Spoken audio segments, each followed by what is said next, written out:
Roll call. Commissioner President White. Present. Commissioner Vice President Webb. Commissioner Andrews. Commissioner Andrews. Commissioner Gray. Present. Commissioner Hembry. Commissioner Hembry. Commissioner Johnson. Commissioner Johnson. Commissioner Malone. Present. Commissioner Smith. Commissioner Smith.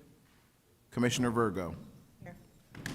Madam President, we do have a quorum. Welcome to the business meeting of the Plainfield Board of Education. Members hope that you will find this meeting interesting and informative. We thank you for taking the time out to attend. Please be advised that this and all meetings of the board are open to the public and media, consistent with the Open Public Meetings Act, and that the advance notice required therein has been provided to the Courier News, the Star Ledger, and Tap Into Plainfield on Tuesday, October 8th, to be advertised on Friday, October 11th, and also provided to the Plainfield Public Schools District website, the Plainfield City Clerk, and Plainfield Police Department and Public Libraries for posting.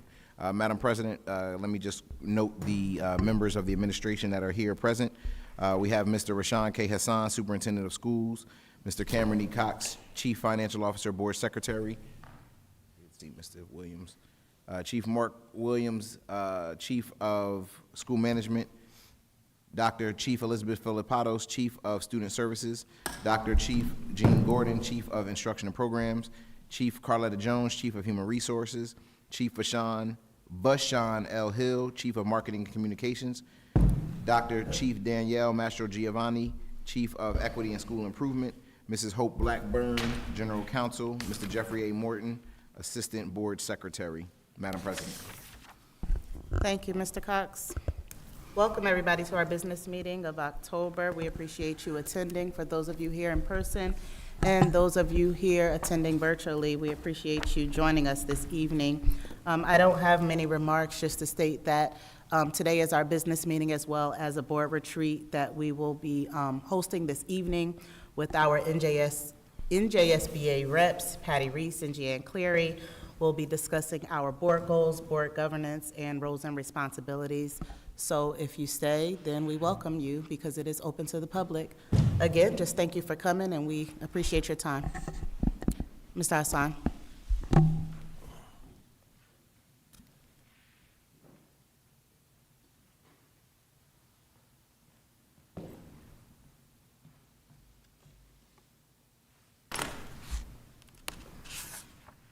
All right. Good evening, Madam President, Commissioners, members of the community, staff members. I'd like to start this evening by asking everyone to join me in a moment of silence in honor of former district employee, Mr. Nat McBean.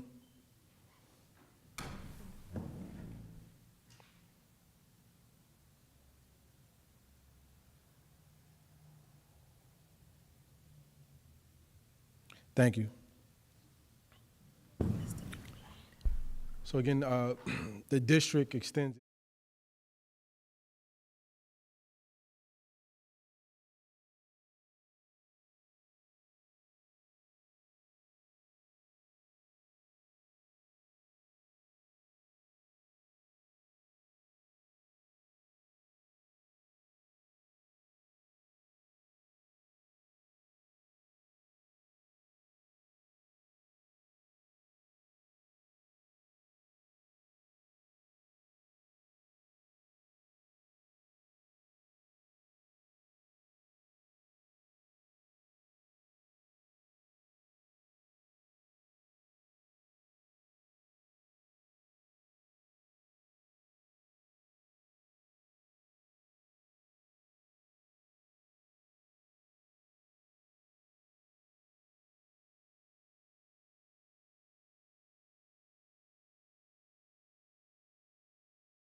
elementary level, students may get that small group instruction in the classroom, but also during the WIN period, which stands for What I Need. We also are moving forward with going a level deeper on our professional development to ensure that everyone, all of our staff members understand what it means to provide differentiated instruction, and that they do it the Plainfield way. You know, oftentimes we have team members who join the school district from other organizations, and the assumption is made that everyone knows or understands what it means to effectively leverage differentiated instructional strategies, particularly small group instruction. We'll be rolling out some parent engagement initiatives, specifically developing videos, how-tos that we can provide to parents, featuring them on the district's website to help them be more engaged and also do this work as partners as it relates to educating their children. And the last strategy is continuing with our assessment of district programs. We're looking for an academic return of investment of 30% or higher for any academic program that we provide to our students. Programs that do not meet that target, we will first approach a redesign initiative for those programs, and if after conducting that redesign, we're still not getting that return of investment, we will inactivate that program and reallocate those funds to support programs that are in fact thriving and are giving us that return on investment. As relates to our second strategy, strengthening instructional quality, I want to thank Dr. Jean Gordon and the Office of Instructional Programs. Did a great job this year with our scheduling to make sure that we actually have established professional learning communities across our elementary schools, across our middle schools, and our high schools. At the secondary schools, it is a little optional. The time is built into the schedule. We encourage all of our staff members to take advantage of that opportunity. However, on Mondays, the second and third Mondays of the month, we have staff members remain after school for 1 hour every Monday, but on those particular Mondays, the strategies that they will be introduced to will specifically focus on professional learning community. So as a teacher in our district, you have the opportunity to do this daily, if you choose to be that practitioner who wants to focus on improving your craft, but it will be mandatory at least 2 Mondays out of the month. When you think about the amount of time we put into that, we're talking about more than 20 hours a month that will be dedicated towards professional learning communities in the district. We've already enhanced our instructional walkthrough tools with the support of the Office of Student Management. We're utilizing that data to identify trends that we're seeing across the district. We already talked about the early warning dashboard, share some info about the comprehensive professional development plan as well.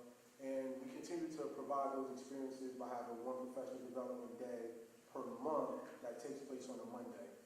And I will tell you, I know there may be an inconvenience at times for the parents, but we are working to provide options for aftercare for parents on Mondays so that they don't have to carry that burden of finding additional care outside of the school environment to be with their children on those Mondays.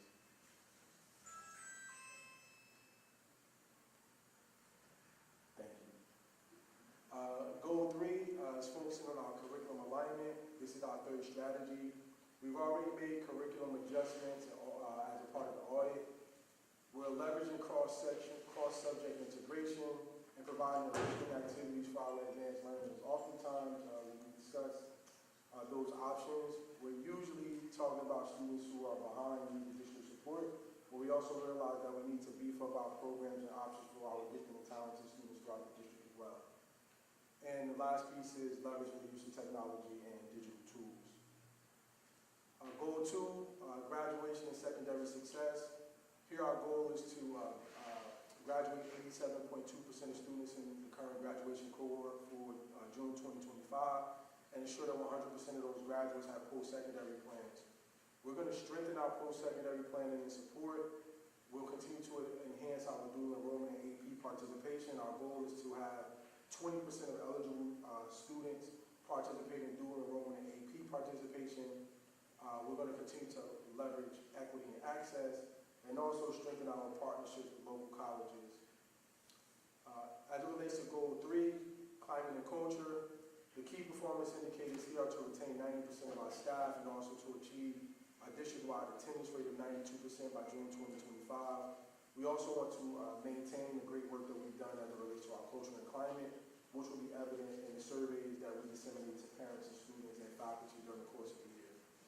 our strategies are to simply focus on staff retention through engagement, more opportunities to provide recognition to our staff members for the hard work that they are doing, and also to improve student attendance and foster positive school climate.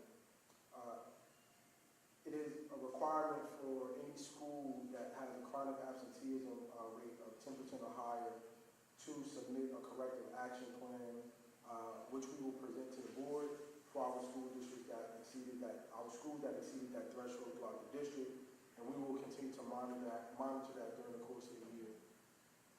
As it relates to community engagement, our focus here is to develop a comprehensive communications plan, again, to build and strengthen our community partnerships.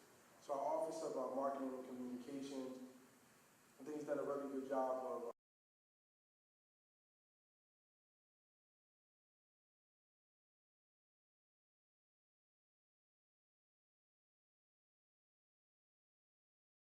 down into more digestible chunks for community members who may not want to read a 7-page newsletter, but may in fact want to see those highlights that come across on social media platforms such as Facebook and Instagram. So we know that that's an area that we can make some improvements on.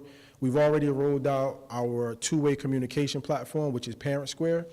That is the official tool that we use here in Plainfield Public Schools. So no Remind, no Class Dojo, everything is done through Parent Square. Teachers have been trained, administrators as well, and that is now serving as an additional communication channel. The last goal is focusing on finance and operations, and we are going to secure at least an additional $1 million in revenue and continue to complete all of our facilities, our facility upgrades on schedule by June 2025. These strategies here, I think, are pretty simple and straightforward. We're going to continue to increase our revenue through grants and partnerships, and also just complete these facility upgrades on schedule. The board has recently approved the ESIP bonding, which is upwards of $15 million that will allow us to move through our next phase of upgrades throughout the district.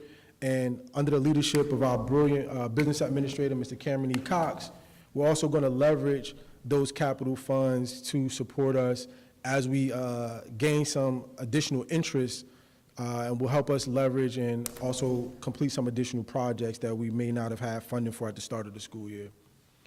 So our interim goals and performance cycles are November 15th, February 15th, and April 15th. So while we'll continue to meet internally, but those will be our touch points during the course of the year, where we take a moment to really pause and reflect. So plan, do, study, act. Those are 60 to 90-day cycles in which we are executing our strategies, but again, taking our moments to pause and reflect, to find out what's working, and to make the necessary adjustments. Those timelines also align with the respective dates in which I'm responsible for providing updates to the board and the community. Are there any questions, commissioners, regarding the strategies and strategic actions? Commissioner Gray. Yeah, so I appreciate the presentation and really going in depth on the goals. And I know one of the things you posited was that the funding. So I'm really concerned with the ESSER funding going back. I think it should be permanent from the federal government, but the ESSER funding is going back about $20 million nationally. So I'm just, could you highlight the amount of funding that's going into the strategic plan currently? Yeah, so the district's budget is north of $300 million. I'm gonna say every dollar is going into the strategic plan, right? So there were two things that I think the board and the community really highlighted, and that was the professional growth. There was also one major strategic action that we were asked to execute on, and that was to ensure that we had competitive salaries for all of our employees in the district that allowed us to be as competitive, if not more, than other school districts like size and serving similar demographics in Union County, and I think Essex County was the other area that was highlighted. So with that, the major investment that has been made has gone into our people. We now know that over the course of the next 5 years, we will have one of the highest minimum starting salaries of any teaching staff here in the state of New Jersey. We've also doubled down on the professional development, And I say that, I answered that question in that manner because when you go and you look at the budget details, there is a code for every request that's been made, and that code is very simple. You may see something like S3 OBJ 3.3. What that says to us internally is that that specific budget request is aligned to strategic priority 3, objective 3.3, as it's listed in the strategic plan. So I think that maybe that's something that we can share through one of the finance committee meetings, so you could have a look at to see how everything aligns. But we were very intentional during the course of the budget development season to account for some of those things that you just mentioned, such as the loss of ESSER funds. Some school districts chose to spend that money on people, right, as opposed to paying for things that the school districts needed. And as those funds dried up, they're now having difficult conversations telling staff members that they no longer have a job. We were aggressive about redirecting or reallocating those funds 2 years ago to make sure that under every circumstance possible, anyone who was receiving their salary from grant funding, that we moved them over to the general operating budget. And we used the ESSER funding to support other projects throughout the district, such as maintenance of our HVAC units. We also used some of that to help with some of the curriculum upgrades in the district, which put us on a 5-year cycle. So with that, I think we're in a very good position right now. We've also built up our fund balance, as you know, for capital reserves and maintenance reserves, and exceeding $10 million, in a very short amount of time. And we're looking forward to also adding up to an additional $8 million in surplus to those funds when we close out the 23-24 budget as well. So the ESSER funding just didn't affect the district at all because you guys planned for it, which is awesome. So we planned for it, and you all made sure that we planned for it, because that was one thing that I think was very consistent from the members of the finance committee. Even Mr. Andrews, who's not a member of the committee, right? He brought that up a number of times when we went down to the equity conference down in DC. Mm-hmm. You may recall that was probably a part of a number of keynote addresses. Everyone was talking about this fiscal cliff. Right. We all sat at a table and heard that same message. And I remember some of the commissioners turning around, looking at myself and Mr. Cox saying, how is this going to impact Plainfield Public Schools? So I think we've executed on that, and you all have kept us honest. Yeah. And just as a way to put a pin in it also, can we just make sure during the equity conference we're bringing back how these funds should be permanent? Because you guys were able to do some marvelous things with the funding. And I think that some of the things, for example, aftercare for parents and things of that nature, those are going to be, important conversations since we're expanding, mm-hmm. For parents to have that resource. So I just would like to see those funds to be permanent, and that ask be made to legislators in Congress. Right. Yeah. So, Madam President, if you're okay with that, maybe we can park that for the next one-on-one meeting we have, and we start to think through our advocacy agenda and how we're going to approach that visit to DC. Absolutely. Are there any other questions for me? Any other questions from the commissioners? Go ahead, Vice President Webb. So just in that point, I was in the conversations about that same topic, so I am pleased that the plans were able to come to fruition. So good job when you were BA superintendent and with the transition with Cameron Costa. So thank you very much for that work. But the question that I have is that what are some of the strategies that you plan to use to integrate the parent learning into the district? Mm. And what type of involvement do you consider to be successful? Yeah. So for us, that parent engagement, we have a plan that's drafted to develop a parent university here in the district. And we see ourselves engaging with parents in a number of ways. One is holding town halls. Mrs. Wyatt and I recently spoke about having a town hall during the month of November. Perfect timing for us to really share with parents our expectations around attendance. If our students aren't showing up, they cannot participate in all of the great programs that we're offering. We also want to utilize the technology we have available to ourselves here in the district to also record videos and how-to sessions for those parents who may not have the opportunity to come out and learn how to leverage some of the platforms and tools that we make available to them. We've also talked to Mrs. Wyatt about an expo. I think we talked about that over the weekend. And our vision for that is to basically bring a mini session, similar to what we see when we go down to workshop and we have vendors on the floor. But the purpose is to bring those vendors or those partners to the space to help educate our parents on how to utilize the tools that we purchase from them. So you think about the number of tools and the programs that we make available, it comes very easy to us, second nature for us as staff members because we use them every day. But we also have an expectation that our parents will engage and utilize those platforms as well to help further their child's educational experience. But we can't assume that those parents know how to go deep and know how to leverage those tools. So we just want to be very intentional about those things and leverage the mediums and platforms that we have available to us. I'll have to get back to you as a good question, Mr. Webb, in terms of measuring our success. We will want to look at that holistically and be able to assess student parent participation in the PAT organizations, assessing parent participation at back-to-school nights, cultural events, and also, again, at those community events and town halls that really hone in on those specific topics that may be of interest for us during a particular time of the school year. Thank you very much. Appreciate the answer. You're welcome. Any other questions from commissioners at this time?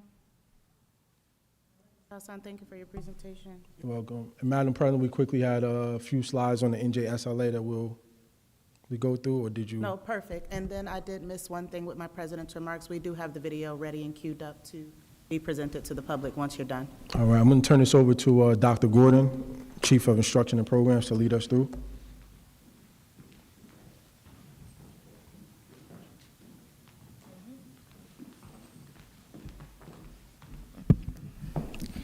Good evening, everyone. Thank you for coming to our NJSLA 23-24 results. This is for grades 3 through high school for ELA and mathematics and science. Our presentation is to ensure that we have transparency regarding proficiency and growth on the state assessments by cohorts, including program cohorts and ethnic groups within our district, and to provide this to the board and the public to ensure that we want to achieve our district goals and to provide sample strategies on how they correspond directly to the data. As Mr. Hassan mentioned earlier, our district's focus is not to only meet growth, because we have been meeting growth over the last several years, but proficiency, which is a higher standard, is to raise our bar and meet the proficiency of the ESSA targets at 45.8% for ELA and 41.9% for mathematics, so we're raising the bar. Beginning our presentation, we'd like to show you what the state is doing. This is the state data for 23-24 for all public schools as well as public charter schools that are funded by the NJDOE. As you can see within this chart, in grade 3, throughout the entire state, not schools that look like us, the entire state are meeting somewhere in the 40% range for English language arts, and between grades 4 through 9, they're only meeting in the 50% range throughout the state. So this is out of 100% of all the students that sit for the NJSLA for grades 3 through 9 for ELA.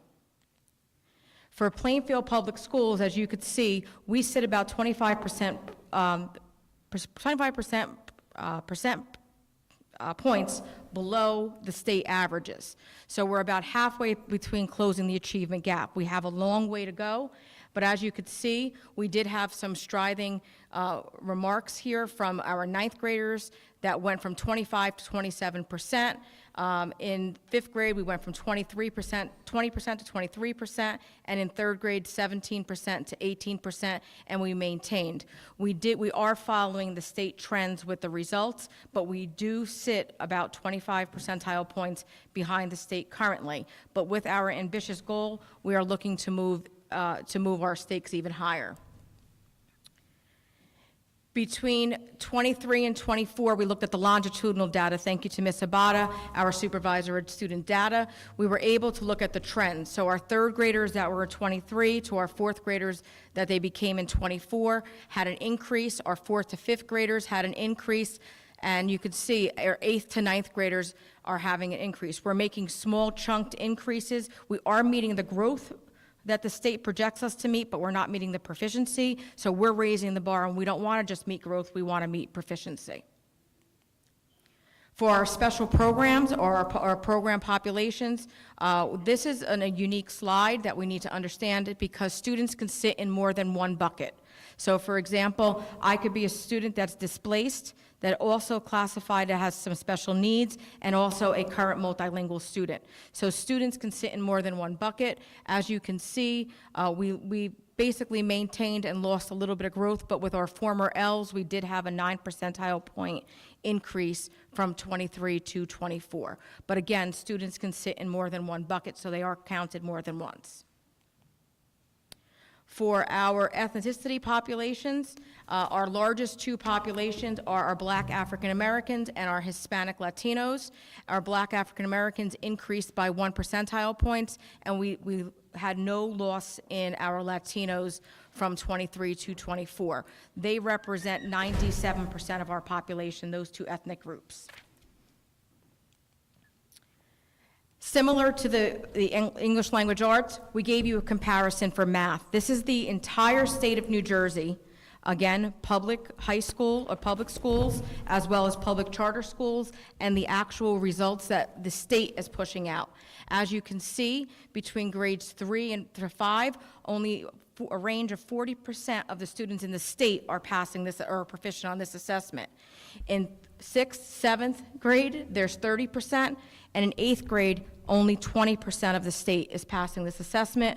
And as you can see, as we get to the higher grades, which are the high school grades, algebra, geometry, and algebra 2, higher end on the geometry and the algebra 2, but as you could see, this is out of all the students in the state of New Jersey. For Plainfield Public Schools, we basically have maintained a majority of our status without losing growth, but we did have substantial growth in grade 5 with a 3 percentile growth, grade 7 with a 5 percentile growth.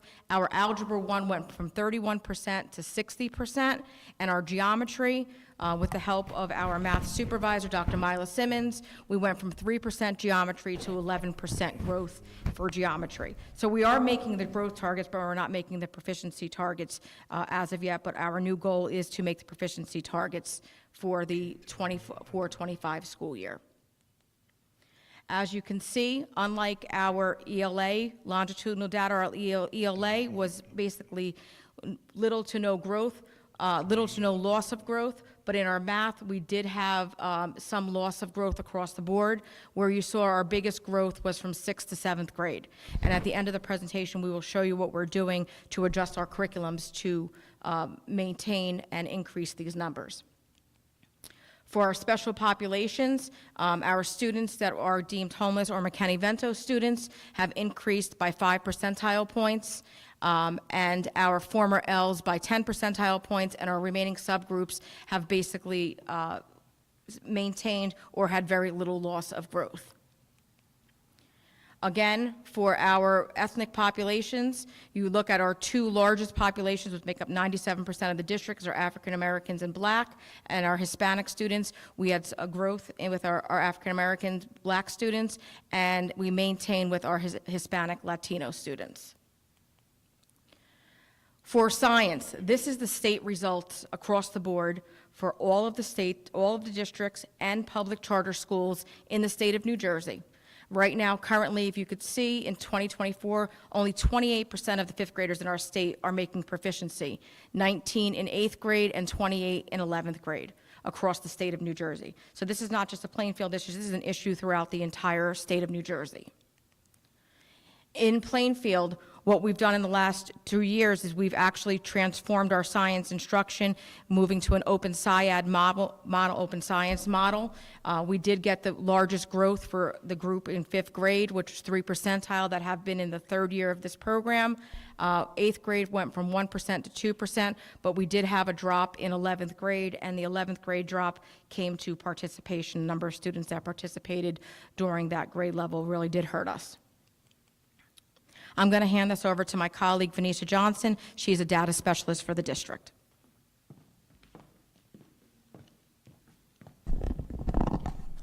Good evening, everybody. So in order to understand what you're looking at, I'm going to give you a little bit of a background.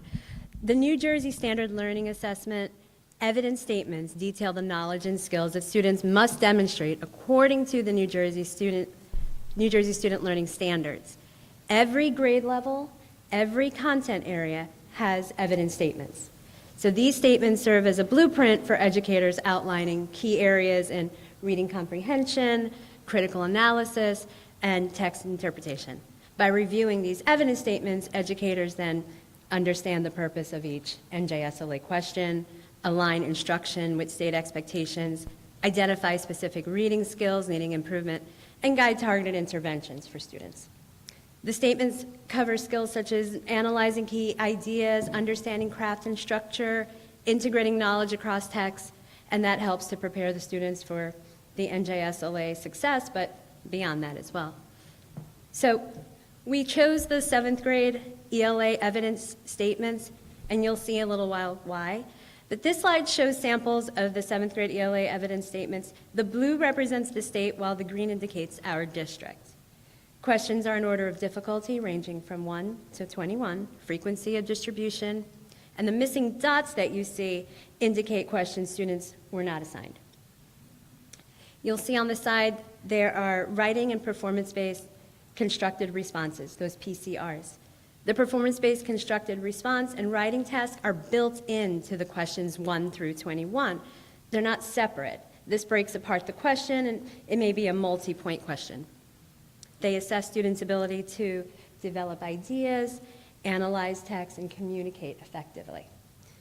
Evaluation criteria might include clarity, appropriate grammar, logical structure, and the use of evidence to support their arguments. So here's the evidence statement and the Common Core connection. This is the analysis of the statements.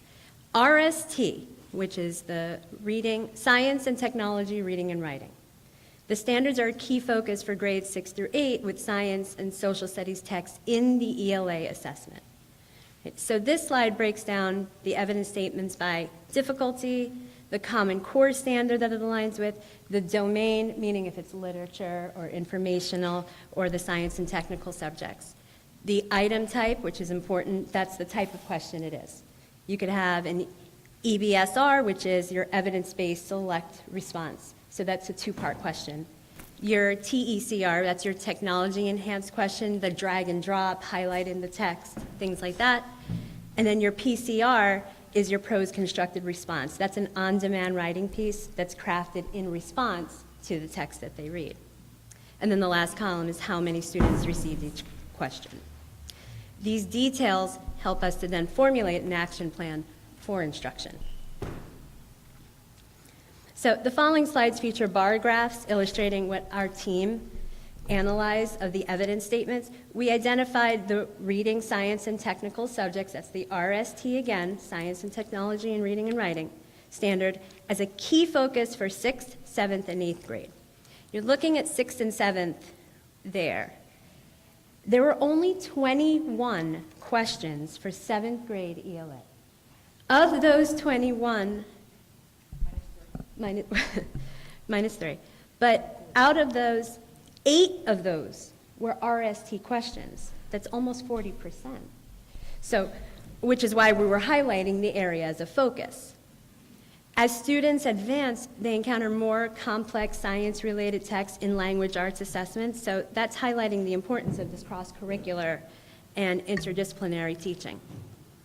If you look at the graph, on the side, the left side shows the different strands for grade level standards, indicating the number of questions per assessment. Notice the increase in RST questions from 6th to 7th grade. The next column displays district proficiency, followed by individual school proficiency and performances. Students saw 4 RST questions in 6th grade and then 8 in 7th, then 6 and 8th, and 7 and 9th. It goes to show that, as a teacher, as an educator, the evidence statements, we see all this data, what do you do with it? This is how you utilize it in the classroom.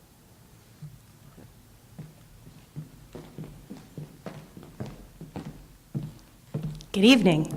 So as you've seen, we have quite a bit of data, and we've been starting to unpack it, and we're looking at trends. And one of the things we really wanted to focus on with these RST standards was that we can teach students these skills to write and read at this level and make significant improvements. When students progress from elementary school up to middle school, they write and read more technically, so we have to give them that skill set. So if you look, as we've been diving through this data, you can see very much like they just all explained, if this represents 40% of how students are answering questions, then we have to give them that skill set. So we are looking across all of our content areas with our middle school and our high school on trying to look at areas that we can enhance those skills with all of our students so they carry forward. So if you look, we've got about 30 to 40% of those questions already there. Why would we not focus on strengthening a skill that would help them improve? It would improve their ability to read and write and apply those skills into science, social studies, technical areas. It would also improve their skills in ELA and help them grow. And that is a strategy that they can carry with them as they move forward, as they learn.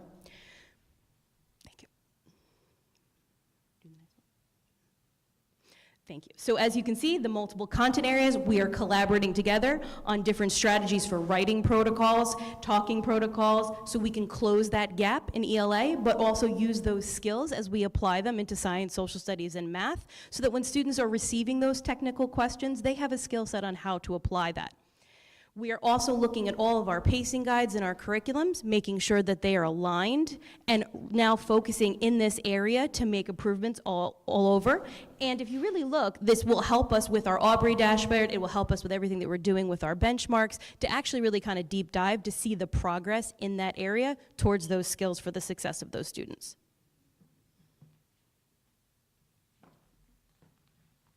So we focused on showing you a snapshot of where what we really found in ELA, but what we've been doing with mathematics as well as realigning our curriculum. This is actually a 4th grade pacing guide, where now it's actually aligned to a day, what the lesson is, the breakdown of the standard, the breakdown of the actual standard into its smaller components, and then the topics that are covered and the resources that are provided, along with the idea that we know what our pacing guide is going to be teaching, how long we should be teaching it, and when we should be moving on to the next subject. Mathematics, just like language arts, does spiral from grade level to grade level, but as you can see, this is one of the samples of the pacing guides that we have readjusted for this current school year. The intervention strategy, this is not new to a presentation. We just did a presentation in August, but I really do want to hone in on the center to the right-hand side. We are enhancing our professional development to meet the needs of our students, meet the needs of our educators, to really emphasize on using the data to drive instruction. With the early warning dashboard, which Mr. Hassan mentioned earlier and showed you a sample of, that Dr. Omania just shared out with you, we need to start providing our students with instruction that is geared to what they need in their skill set, as well as a curriculum analysis and realignment. And that is what we've been working on very strongly for probably the last 6 months, and getting nitty-gritty within our evidence statements that Ms. Johnson did go over with you, to get down to the point of what kind of questions are being asked and what do we need to do to take this lift and spread it out amongst all content areas, because the RST standard, the reading for science and technology and writing components of it, will allow us to strengthen not only our assessment scores in ELA, it will also help with mathematics and our science as well. At this time, does any of our commissioners have any questions? Thank you for your presentation. Do any commissioners have any questions regarding this material? No? Okay, we don't have any questions at this time.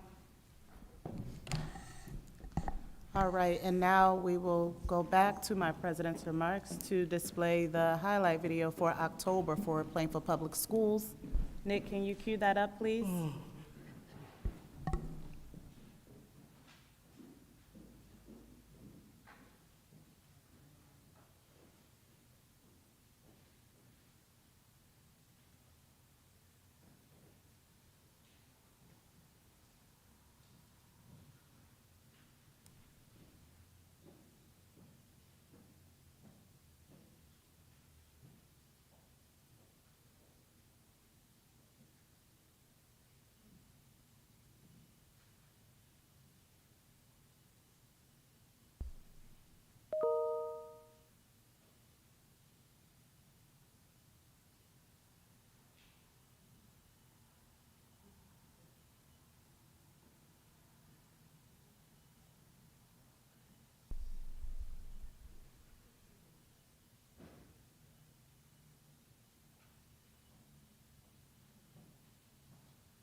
Thank you for that. Now I'll entertain a motion to go into executive session.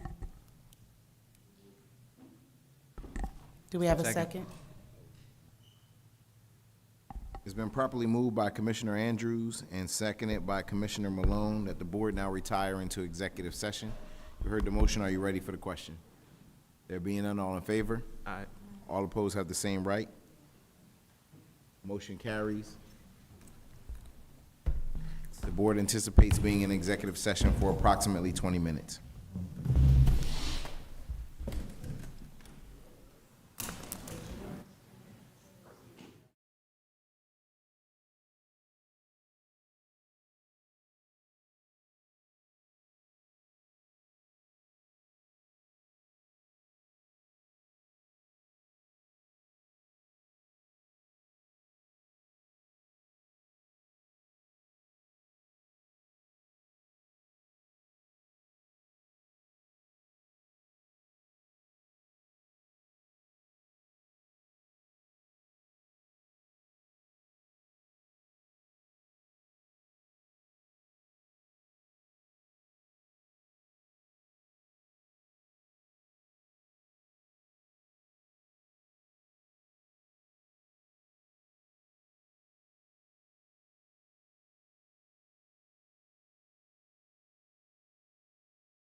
for the purpose of our board retreat at this moment. So moved. Recording in progress. Who was that? That was. That was Malone. Is there a We have second? a second? Second. Been properly moved by Commissioner Malone and seconded by Commissioner Gray that the board now resume this meeting in the public. You heard the motion. Are you ready for the question? There being none, all in favor? Aye. All opposed have the same right. Motion carried at 7:45 PM. Madam President, if you may, could I read two resolutions from executive session into the record prior to going into the board retreat? Yes, of course. All right, we have two walk-on agenda items for this evening under legal subsection E. The first one will be E1. Resolved that the Plainfield Board of Education approves the longevity sidebar agreement with the Plainfield Education Association. Walk-on item number 2 will be E2. Resolved that the Plainfield Board of Education approves the administrative sidebar agreement with the Plainfield Education Association. Madam President, that is all I have. Great.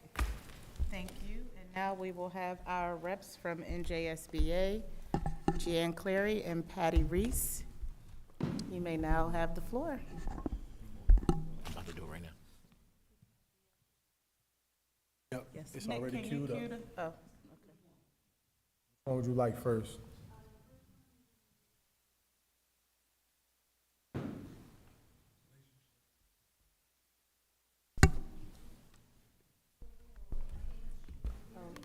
Hold on, the mic. 1 second. Oh, B? Oh, okay, go ahead. Okay. So my name is Jean Cleary. I'm from New Jersey School Boards Association. Just for those in the public who may be watching and not familiar with New Jersey School Boards, I'd like to just point out that New Jersey School Boards Association is a federation of boards of education which provides training, advocacy, and support to advance public education and promote the achievement of all students through effective governance. We were invited in by President Wyatt to address some training topics for the board. So just to give you a quick overview of what we'll be going through. I'm with Patty Reese tonight. Patty Reese is also a field service representative who had previously been assigned to Plainfield. We are doing some restructuring at New Jersey School Board, so I now will be the field service representative working in Plainfield, but she's here tonight to assist, and I'll be doing the first presentation on building board relationships and mutual trust. We'll then have Patty come up, and she's going to present on foundations of board governance, and there'll be some opportunities for participation in that as well. And then finally, we'll just talk about board goals just on a high level. I know you're in the process of working through your board goals. So a lot of what was presented earlier this evening is important because one of the things I can take away from that is there is a tremendous amount of work that needs to be done. And to do that well, you have to have the ability to work well together. So as we look at board relationships and mutual trust, we start with the question, and that question is, does anyone ever trust someone who says, trust me? And I think we can all agree on the answer to that. So what we want to look at is how we grow trust through trustworthy actions and preparation. So we're going to, on this, in this section, we're going to look at the agenda is going to look at how we build that mutual trust through understanding and actions as board members, how you work together with superintendent and create those relationships that need to be respectful and productive. We are going to take a moment to look at sharing a common vision and mission, which is actually what unites you in all of the work that you're doing for your students. Identifying your team, if you think of it as a team where each person has their own sets of roles and responsibilities, but also brings different qualities that serve the students of this district. Understanding your expectations of your roles and responsibilities, building consensus versus majority rule, and we'll finally look at sharing communications and acting with respect and ethical behavior. So when we look at our vision and mission for Plainfield, we want to ask ourselves, the first question, whom do we serve, right? And we know the answer to that is our students.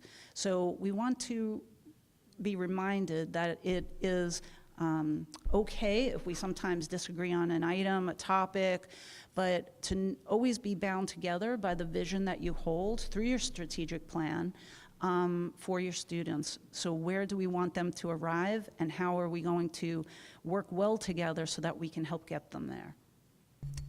So by remembering always that you operate from that point of view of a shared vision, you help to build the trust. And you do that through utilizing consensus for maximum support so that you engage each other to work together and get the best thoughts out of everyone to help move that discussion forward. Assessing your district strengths and challenges together, so there's a common bond of understanding that you're working again towards the mission and the vision for your students. You want to build that trust so that you can have clear conversations about identifying your aspirations for your students, providing opportunity for input and feedback, and then actively listening and being able to let that feedback and the input that you receive from others actually inform your decisions, right? What do we ask of students? We ask them to be able to take in new information all of the time and then have that guide them as they grow and move forward, and we want to continue to do that ourselves, to be lifelong learners. So being able to take in other people's viewpoint and find commonality. We want to keep everyone focused and working together. From the presentations this evening, we can see the incredible amount of responsibility and work that has to happen for your students. So we don't have any time or energy to spare. We need to be working and going in the same direction so that we can be really efficient. We want to make sure that we're collaboratively setting goals and working towards achieving them. Superintendent presented tonight the district goals, and I know later on this evening we'll just take a little look at the board goals and how those board goals should be designed to support that, right? Those being in line with your strategic planning goals that help you to arrive at the vision that you've set for your students. Having a shared vision also helps to build trust by assessing. When you want to assess, you want to do it together, and you don't want it to be about wins and losses. You want to really be looking at assessing what's working towards our district board and strategic planning goals, and where do we need to modify it at some point, but do it together, right? It's not confrontational. And communicating outcomes and progress. So we'll take a look at who's on your team. So if you think of a team, you're all working together as board members, as commissioners, with the superintendent. And we're going to just take a side-by-side glance at effectively doing that means that you have to understand the expectations and the roles and responsibilities depending on where you're sitting, right? If you're a board member, what your roles and responsibilities are, but how it could be the same focus, but a different aspect coming from the superintendent's roles and responsibilities. So side by side, we can take a look. The board provides guidance through policy development, which is important to remember because a board is a policy-making body, and that's where your real strength lies in doing that together. The superintendent then takes those policies which reflect the will of the community and develop the regulations and implements the day-to-day, right? As the chief executive of this large business of education, that's the responsibility of the superintendent. The policies are set by the board to guide, and the regulations are day-to-day operations of how they are handled. The board will provide quality program of instruction by adopting curriculum standards as academic goals for student achievement, and we heard earlier about that. The superintendent then ensures that student achievement through the implementation of the curriculum standards and hiring quality teachers and staff, right? A board role would be ensuring an effective management of the district by employing and evaluating the superintendent. And as you know, as seated board members, that's a requirement to evaluate the superintendent annually and by July 1st. So that is a big responsibility, because what you're doing is you're making sure that the superintendent is successfully running the day-to-day operations, meeting those district and strategic planning goals that have been set for your students. The superintendent will be operating the district day-to-day, assessing the curriculum, student achievement, buildings and grounds, finance, personnel.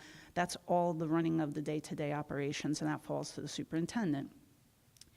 The board provides for two-way communication between the community and the board. You want to be able to be reflective of the will of the community for the vision for the students. But the superintendent is really the implementer of the communication plan with the community for the district and the board together, and then sharing that information out. And we saw that in the presentation tonight, which Mr. Zahn provided for the community as an update. And the board also has a responsibility of providing the resources to support the vision and goals.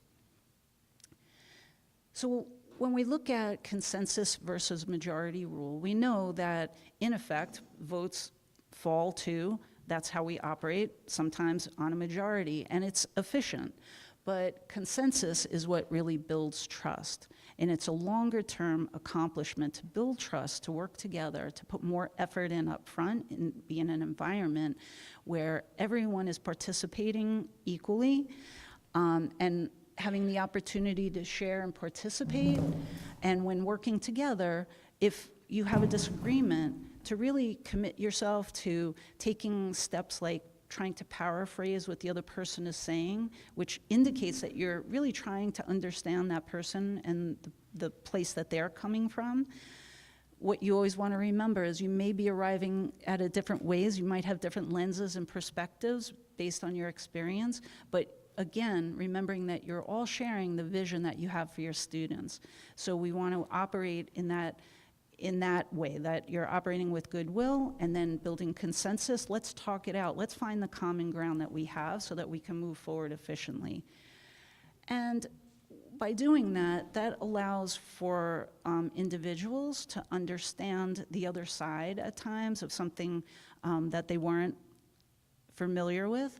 And even when the outcome might not be, you may not be in the majority on a vote, for instance, but it becomes easier to support the majority when you feel that you've been properly engaged, you've been heard, you've been treated with respect, and that other people have considered your point of view. Although it may not carry the day, it becomes easier to work along with your partners on your team, again, for the students.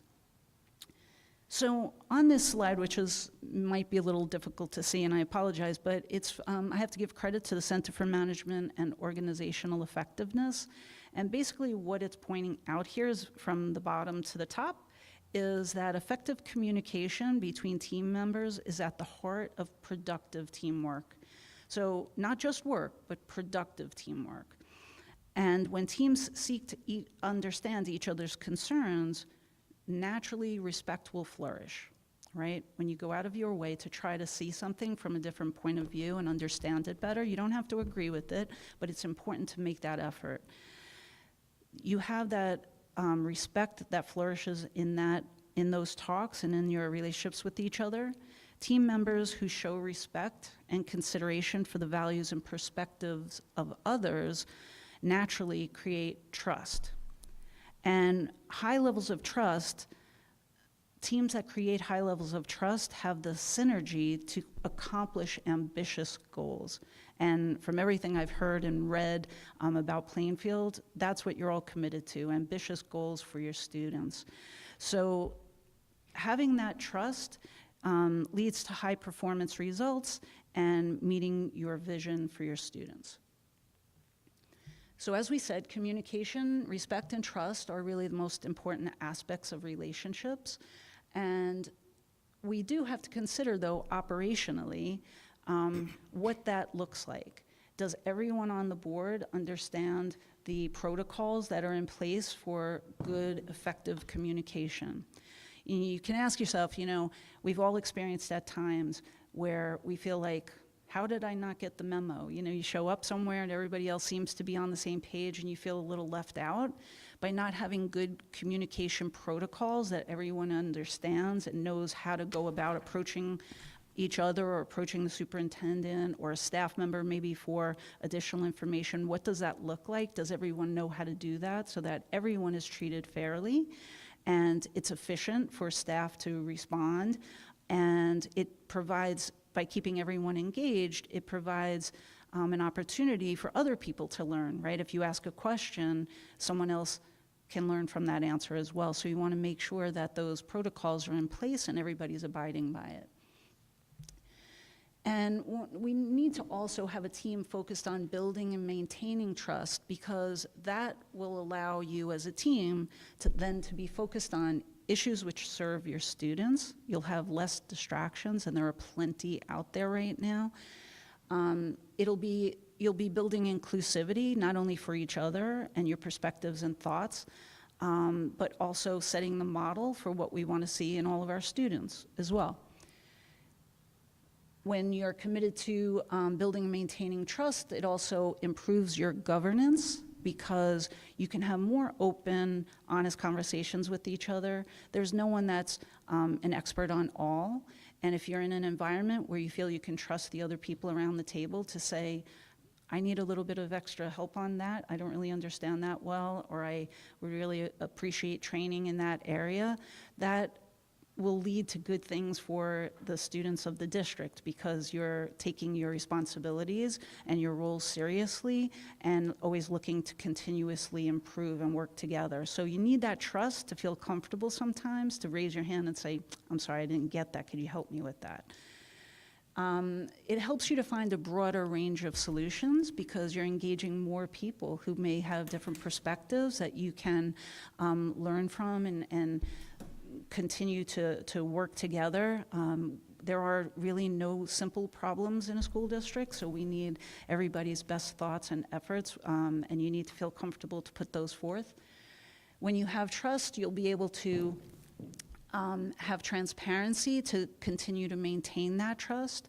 That sends a message to your public, your community, which I know you're actively looking to engage, more and more. And when the community feels that, you'll feel it as well, right? It runs both ways. And respect and ethics allow you to be accountable and to hold each other accountable, and yourselves as individuals, but as a board as well. And accountability is a good thing, right? It shouldn't be a confrontational thing, but we should be able to have honest, clear conversations, knowing that there's respect and concern for each other, just that you want to improve what you're doing, right? There's always continuous opportunities for improvement. And really what we're trying to get to is a place of just respect, understanding that we're showing up and we're putting our best efforts in, and we're trying to learn and work together, again, for the vision of serving the students of Plainfield. So we're not going to go through the whole slide of ethics. I know board members are very well informed about ethics, but I will say about ethics is that ethics is not something that you take one time for training as you become a board member and never see it again. It's something that's so important that it's required to be addressed with boards each and every year, okay? And the code of ethics applies to board members, and it's by statute their guiding principles to maintain your behavior so that you always maintain public trust. And there's the word again, right? So if you all as a board commit to always following the code of ethics, and again, in an environment with trust, if you have a question about it, ask the question, right? Because you should be looking to support each other. Maintaining the public trust, these are actually minimum standards of behavior, right? It's really going above and beyond even what's up here. It's that you don't want to break the trust by doing something inappropriate, but you don't even want the public to think that their trust is being broken. And when you hold yourself to that standard, then you're holding each other together to that standard.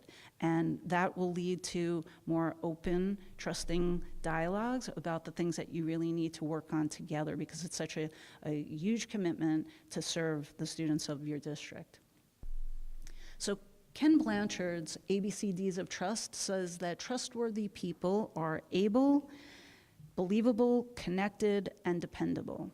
And when we look at boards, what does that really mean? To be able is to demonstrate competence, make sure that you're informed on the topics that are before you, grow your understanding, be believable, always act with integrity, be the person that other people know, even when I disagree with you. I respect that you're principled and you're acting for the best interest of the students. Be connected, care about others and their views, engage people, try to widen the circle and bring more people and more thought in, and be dependable, maintain reliability, meet the things that you say you need to do, meet your deadlines, work together, be the person on the team that the other team members can rely on. So Robert C. Solomon was a philosopher and business ethicist and said, trust opens up new and unimagined possibilities. And I don't really think there's been a time that's required new and unimagined possibilities more than today with the things that confront you on a regular basis in the service of your students. So ask yourselves, how can your students benefit by the trust that you build through your commitment to preparation, acting with integrity, caring for others, and being reliable? And just closing out this part of tonight, considerations for building and maintaining trust. Focus on your vision and mission. You know, there will be times where you'll have different perspectives or not be approaching something with the same solution, but if you always keep students at the center of those conversations and share that vision, that will help you to positively move forward on their behalf. Always remember that you serve your students. It's not about winning an argument. It's about really what's best for the outcomes that you come to together for your students. Build that consensus, always looking for common ground. Understand your roles and responsibilities. Practice active listening and let those new things that you learn inform your decisions. Be inclusive and willing to consider others' views. Ask, why do you feel that way, right? Don't just assume that you know where someone's coming from, because so often people are carrying things that we can't see and we may not know. But just showing that you're interested in learning more helps bring them into the conversation. Seek deeper understanding of issues and concerns, whether it's something that's going on in the community or something educational related right in the classrooms.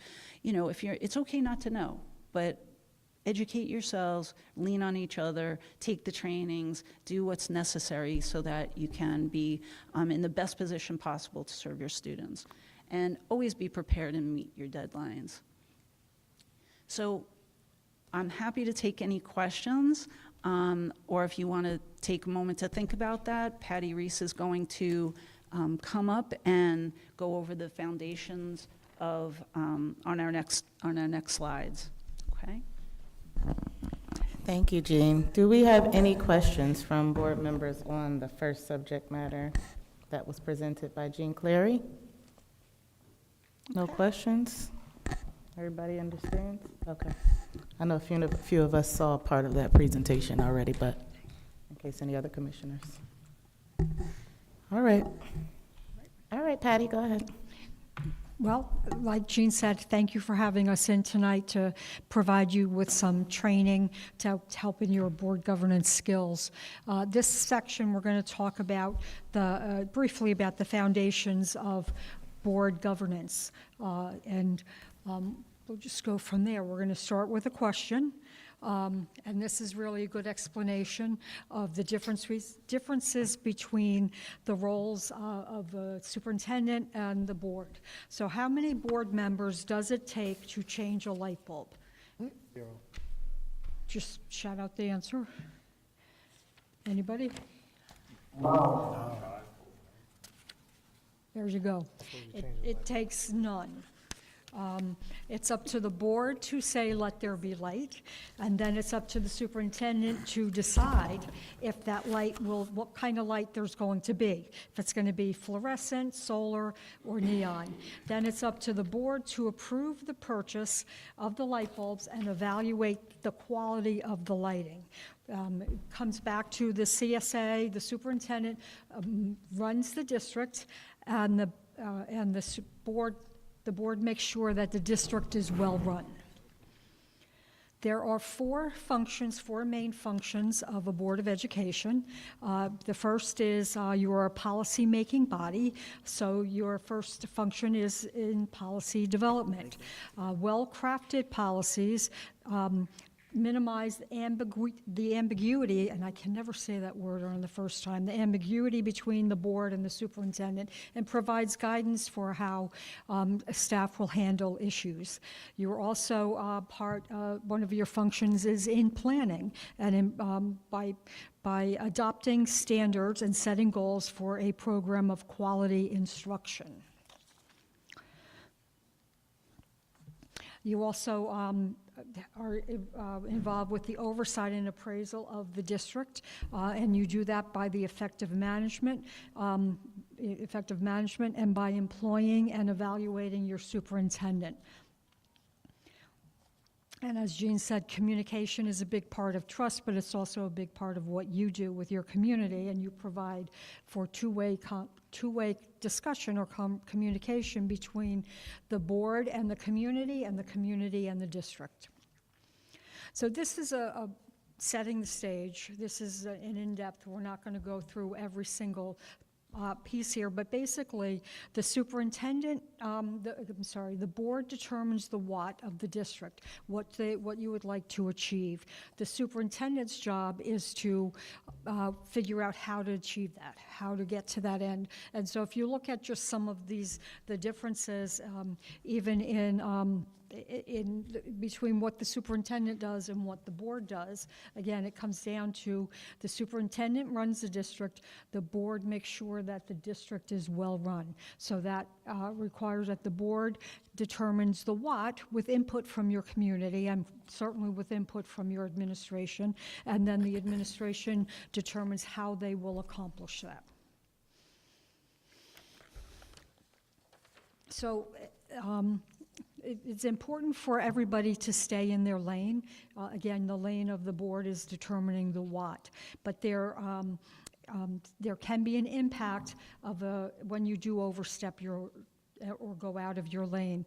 Remember that the board, as Jean talked about before, the board and the superintendent are a team working towards advancing your student achievement. So if you step out of your lane or overstep your role, it can undermine the authority of the superintendent, not only with the staff but also with the community, in addition to your fellow board members. And then we get back to that word trust again. If you overstep, you create mistrust between the board and the superintendent. And you can divert the board's, by overstepping, you can divert the board's attention from the established district goals and priorities. So really you want to stay in your lane and stay in what is the role of the board and the role of the superintendent. If you're an individual, as a board member, if you're not seated at a legally constituted meeting, you have no more authority than the average member of the public. So you don't have the authority as an individual board member to go into the schools and direct anybody or direct any administration. It takes board action to do any to direct any staff member or administration.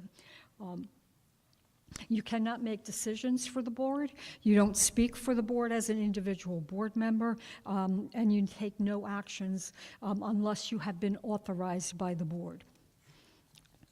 And you also need to be mindful of and understand the importance of and follow the chain of command. Not only for you as a board member, there's a chain of command, but for any members of the public that may come up to you.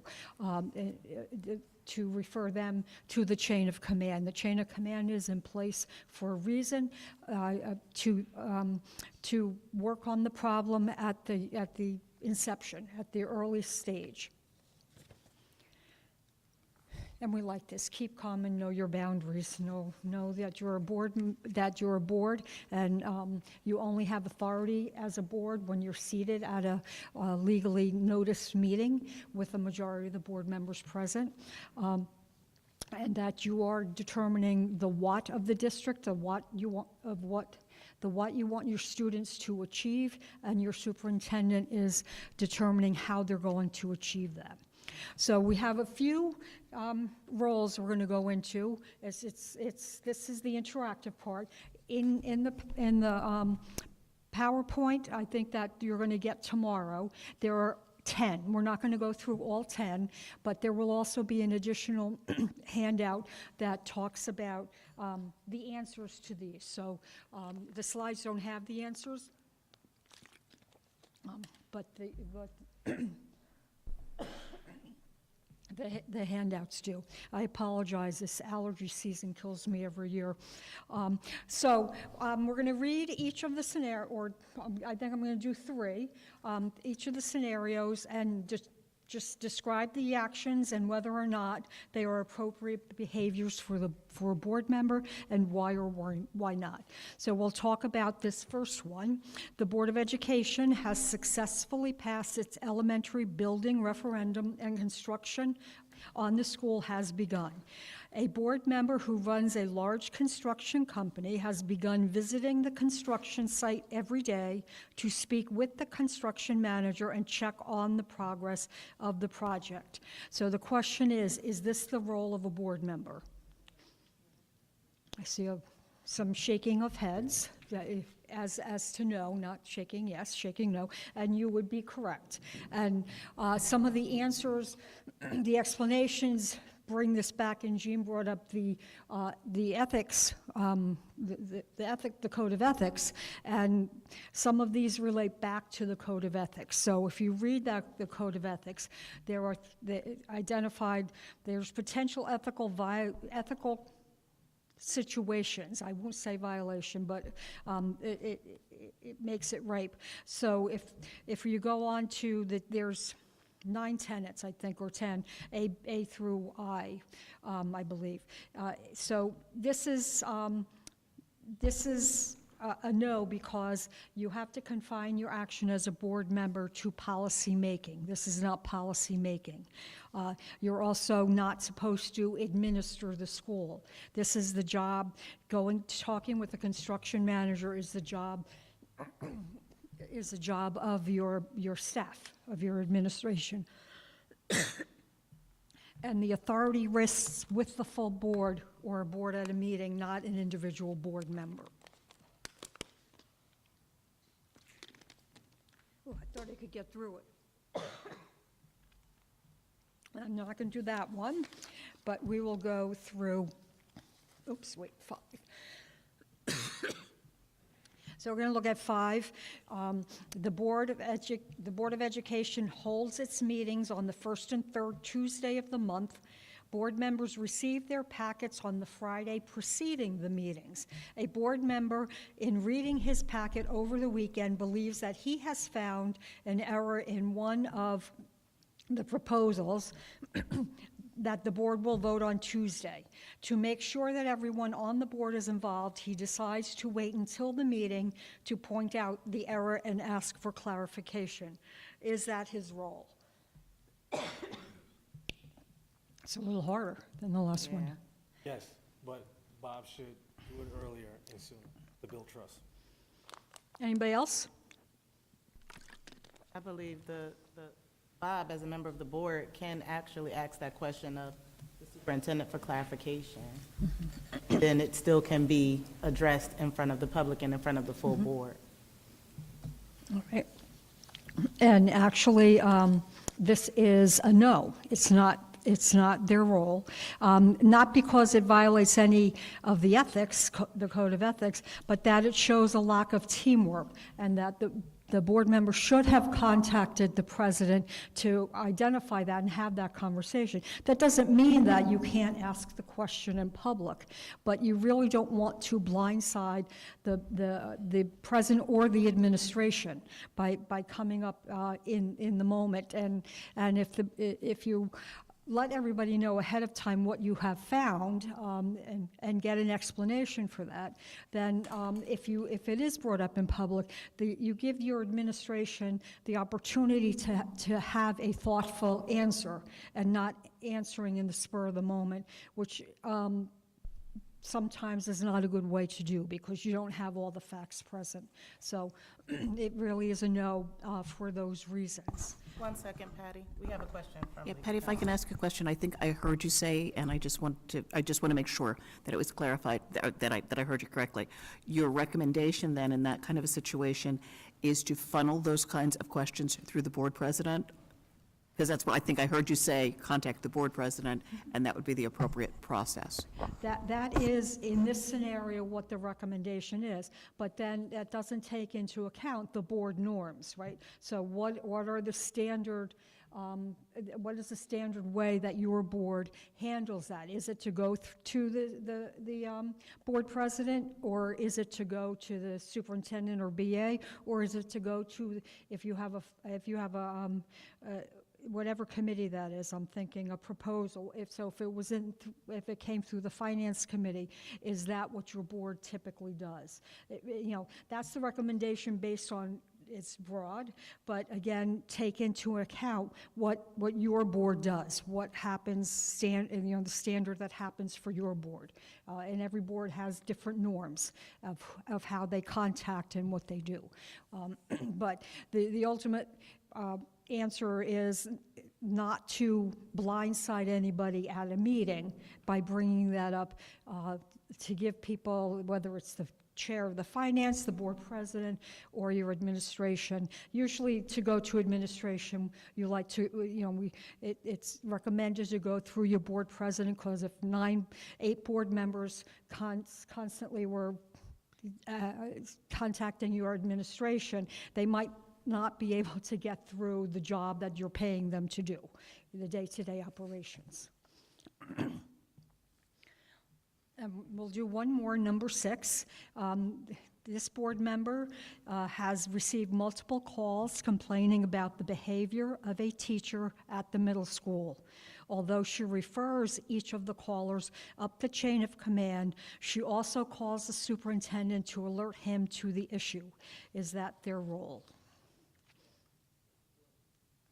I guess depending on your board norms. Typically, as board president, if I get these calls and refer the community member or parent up the chain of command, then yes, I do contact the superintendent and alert him to the issue or the concern. And that is the appropriate way to handle it, yes, that, be sympathetic or empathetic in listening to them. Try not to impart any bias one way or the other. Refer them to the chain of command if it's a person that has, a parent that has an issue with their child's teacher, to go to the child's teacher, and then whatever the next steps are.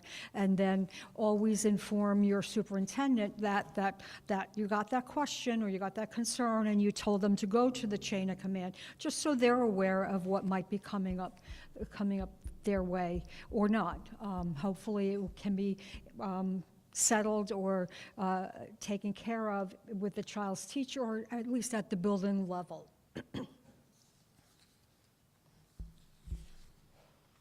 So there's, as I said, there's a total of 10 here, and you will get this in your packet or emailed, I think. And then I can hand a hard copy of this out to everybody, or we can email it out tomorrow. And it just gives you the answers. You see, I don't know where, I don't want to, the answers and why it is or is not part of your role as a board member. So, in summary, we went over the 4 different functions of a Board of Education: policy planning, oversight and appraisal, and communication. We talked about respecting the what of the boards and then the how of the superintendent and administration, what you want to get accomplished, what you want your students to have, achieve, and the superintendent, how that will happen. We didn't talk about personnel, but in the packet that I think you all have handed out, there's some written information about the board's role in personnel, and it would be helpful to read that.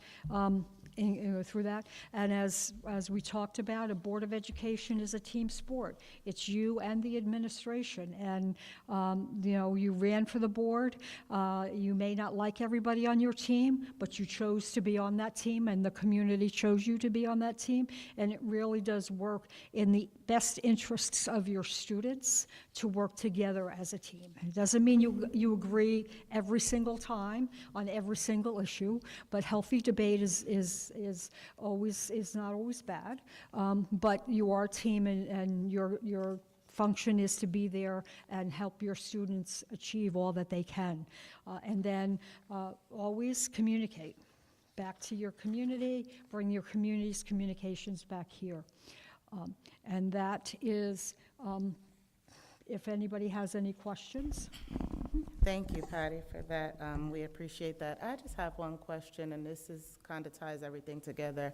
What do you or Jean, what do you believe are some effective strategies to ensure that board members or commissioners adhere to these foundations of governance in their roles and responsibilities as board members, if there is a time where they don't do that? Because you have various boards, and we have a board of 9, so you have 9 different people, 9 different personalities, and 9 different ways to approach different situations. So what are some effective strategies that you can share with us to use as we move forward to ensure that we're acting in a way that we're including effective governance? Do you want to, yeah?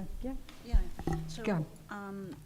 I would say sometimes remembering, right, we talk about communication, but what does that in reality look like? So if you work in a committee structure, and you are responsible for sitting in on that committee, you should have established, you want to, best practice, you want to establish things that everyone understands, right? I was talking a little while ago about what your board norms are. Patty mentioned it as well.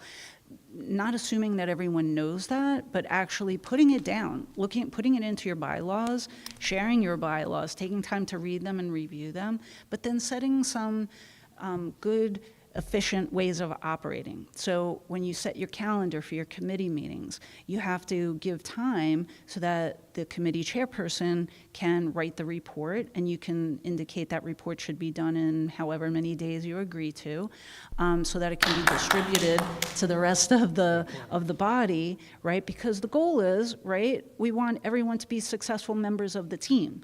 So we can't do that if we don't have the information. So we recognize that we aren't going to be in on every conversation because we're not sitting on every committee, but we should be informed, and that information should be shared with us, and it should be in a timely way, so that if there is a question, and there's always that where, what should be said in public, and Patty mentioned one of those examples, is yes, for the most part, things should happen in public because we want the public to have the opportunity to hear and learn.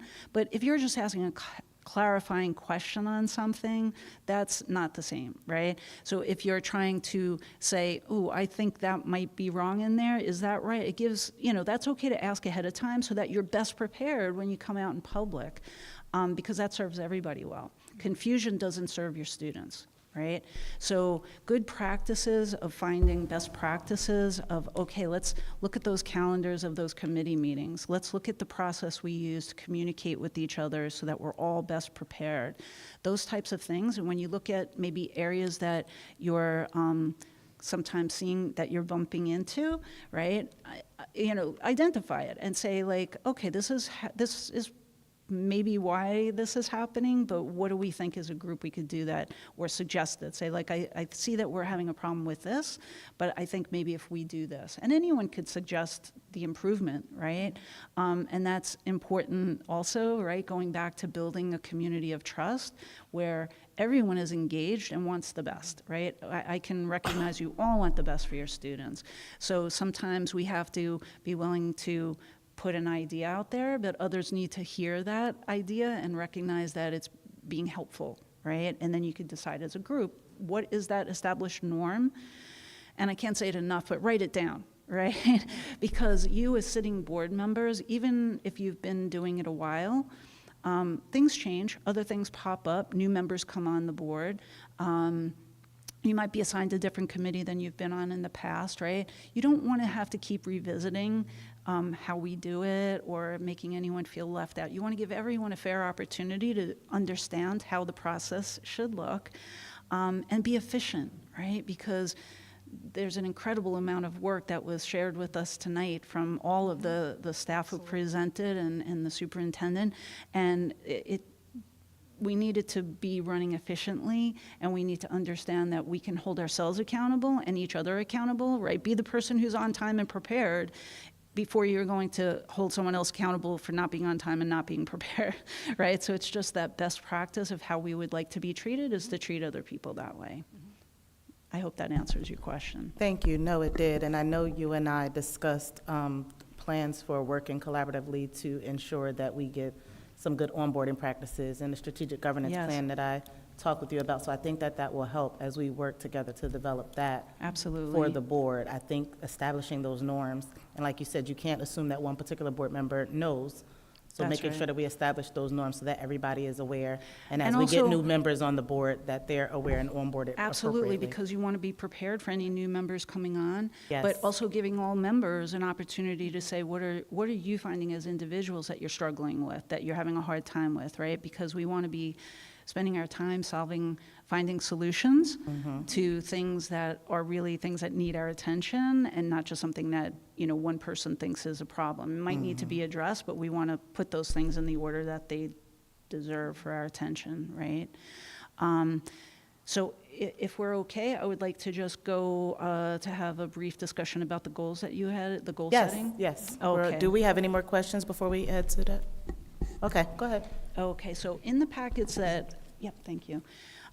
In the packets that were handed out for all of you, on the right side will be the presentation that Patty just made, along with a tremendous amount of supporting information on personnel, the role of the board with personnel issues, a lot of resource information. I will say also, just as an aside, that New Jersey School Boards, we just updated our website, so we hope that you'll take time to go on there and just look around. We feel that it's improved and a bit, thank you for the nod, and that it's a bit easier to find the things that we're looking for. I know our team back in Trenton has spent a tremendous amount of thought and time on it to make it the best that it could be to serve all of you. So with that being said, I put my card in all of those packets for a reason. I am the field service representative serving you. Any one of you, feel free to reach out with a question at any time.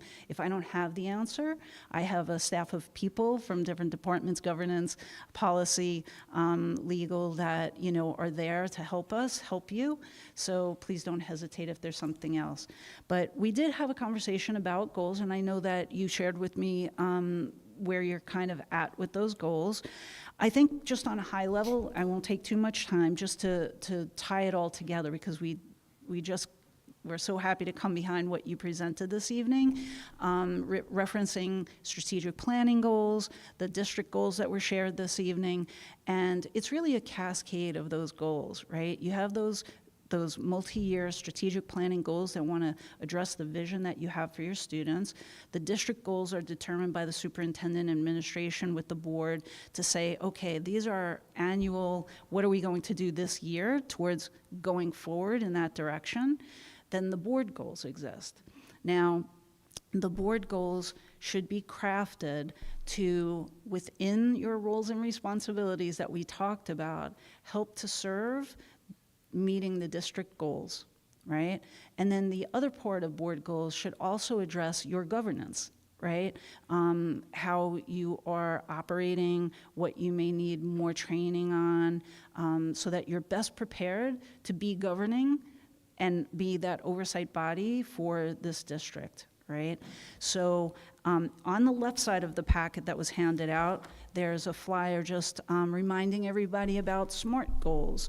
And SMART goals are not the same. We can say, we can set a goal for ourselves, but if we don't really take time to make sure that it's specific, measurable, attainable, within our role and responsibility, realistic, and time-based, right? We don't want it to be open-ended. We want to be able to get to the point of building out a goal, identifying the steps that need to happen so that you can identify when you've actually met the goal. Or if you can't, why, so that you can reset, right? If it's a goal worth having. In the packet as well is a board goal action plan, and if you flip it over, there's just a sample for you, which is sometimes helpful as you're trying to go through that process. Basically, what it does is at the top, you would list a board goal. We recommend that a board has somewhere between 3 and 5 goals. Generally, if you have less, you're not really assisting the district to the best of what you could be doing for the district in your role. If you have more than 5, it's very hard to be laser focused on too many things, right? So you want to do somewhere between 3 and 5 that you're really committed to achieving. And it lists on here the major activities. So at the top, you'd put the board goal. And I saw the ones that you shared with me. Some of them look aligned very much to district goals or to board governance. So you could list that at the top, and then as the sample shows you on the back, list out 1 to 5 activities, major activities that would have to happen to help you achieve that goal. If it requires board or staff support to get information, collecting information or whatever, you would go through the superintendent, because as we know, the superintendent works for the board, all staff works for the superintendent. So you always, out of respect, go to the superintendent so that he can arrange for the right party to assist you if that's necessary. You want to identify the resources you're going to need. They could be the resource of time and location to meet with people so that you can do the work that you need to do to meet that goal. You want to set clear timelines, and you want to identify the indicators of success. Now, one of the things about, there's also in there, I should say, a sample board goal statement. You're free to create your own, but these are just things to get conversations going. Just as tonight, we heard the district goals reported out, and I'm sure that throughout the year, it's a process where reports are given to update the public on what's been achieved, what's been happening, how close you're getting on meeting the goals, and then celebrating at the end when they are met. Similarly, the board should do that as part of this, right? So one of your board goals can simply be, if you have 3, make the 4th one that this is the timeline where we're going to report out to the public. After you agree on your goals, they should be by resolution approved so that there's accountability built into that process, right? It's thoughtful work, and you're going to put it out in public that these are the goals you're holding for yourselves to achieve, and report out on a schedule that's set up ahead of time to the community so that everyone knows that this is the progress we're making on them, right? And if you hit something that's stopping you from progressing, it might be a conversation of what can we do about this? Do we need some advice from the superintendent, or do we need to look at this? Maybe something has to be tweaked here, right? But you keep those goals focused, the focus of the board, and you keep committing and recommitting to them until they're completed, okay? So that's just generally the process, and I would say that one of the things that we do as field service representatives when we work with boards is we recognize that, the superintendent evaluation has to be completed by statute by July 1st, right? So that takes a lot of the attention of the board in the spring at times. But as soon as that process is completed, it's strongly recommended that board members go on and do individually the board self-evaluation, which I'm told in January will be updated to be a little bit more user-friendly than the past, so let's yay for that. And if each of you does that over the summer independently, you can set a date, perhaps in the spring, for a retreat in August before school opens up, I can come back and compile all the results and give you a summary and help you through that process of understanding and see what opportunities there are to use that information to help you set next year's board goals, because very often they come out of strategic plan, to be aligned with district goals, and also the evaluation that you do, a self-evaluation as a board, speaking directly to governance issues. So that's just something that would go forward. Yeah. Were you given board goals for last year? So I'm just, I was handed it. We weren't using tonight as a focus to really have a large conversation because I don't think time would allow for that. But I was handed from last year and updated with where you are at. And I know that you have been working with board members, collecting. Based off their recommendations. Yes, based off recommendations to put that together. So if I could be of service after tonight to have that conversation or work with you, I'm happy to do that. I just wanted to give you some, I hope, useful information and supports right in your packet, and also give you something to think about. So going forward, how you could work this process and the timeline involved with that process that can maybe make it a little bit easier going forward. Okay? Other questions from commissioners? Go ahead. yeah, I just got a quick question. Sure. Did we pass board goals last year? We did pass board goals, okay. And because I asked that question via email, and I just never got a reply back to it as of yet. But what were the goals for last year, and did we? You have them in your email. We have them, right? Okay, and are we like going with the same goals last year, or adding more? Like, Have everything in your email. So we're going to discuss it. We can discuss it tonight, or we Right. can move on to, if it's the will of the board that you all want to have more time to review, but they're in your email, and they're Okay. inclusive of recommendations that I received from you and Sarah written via email, and then recommendations that I received from other commissioners. okay. Have it. Okay, so without any other questions? All right, thank you so much for your attention, and the best Any more of luck questions as you for go Jean forward. or Patty? Okay, No. my card is in there, please feel free to reach out if you do have Yes, anything. thank you very much. Thank you for your presentation.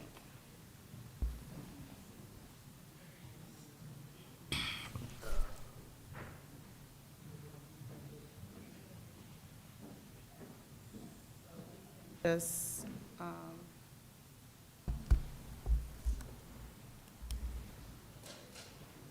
take this time at the moment. I do have physical copies if anybody needs. Do you want physical copies?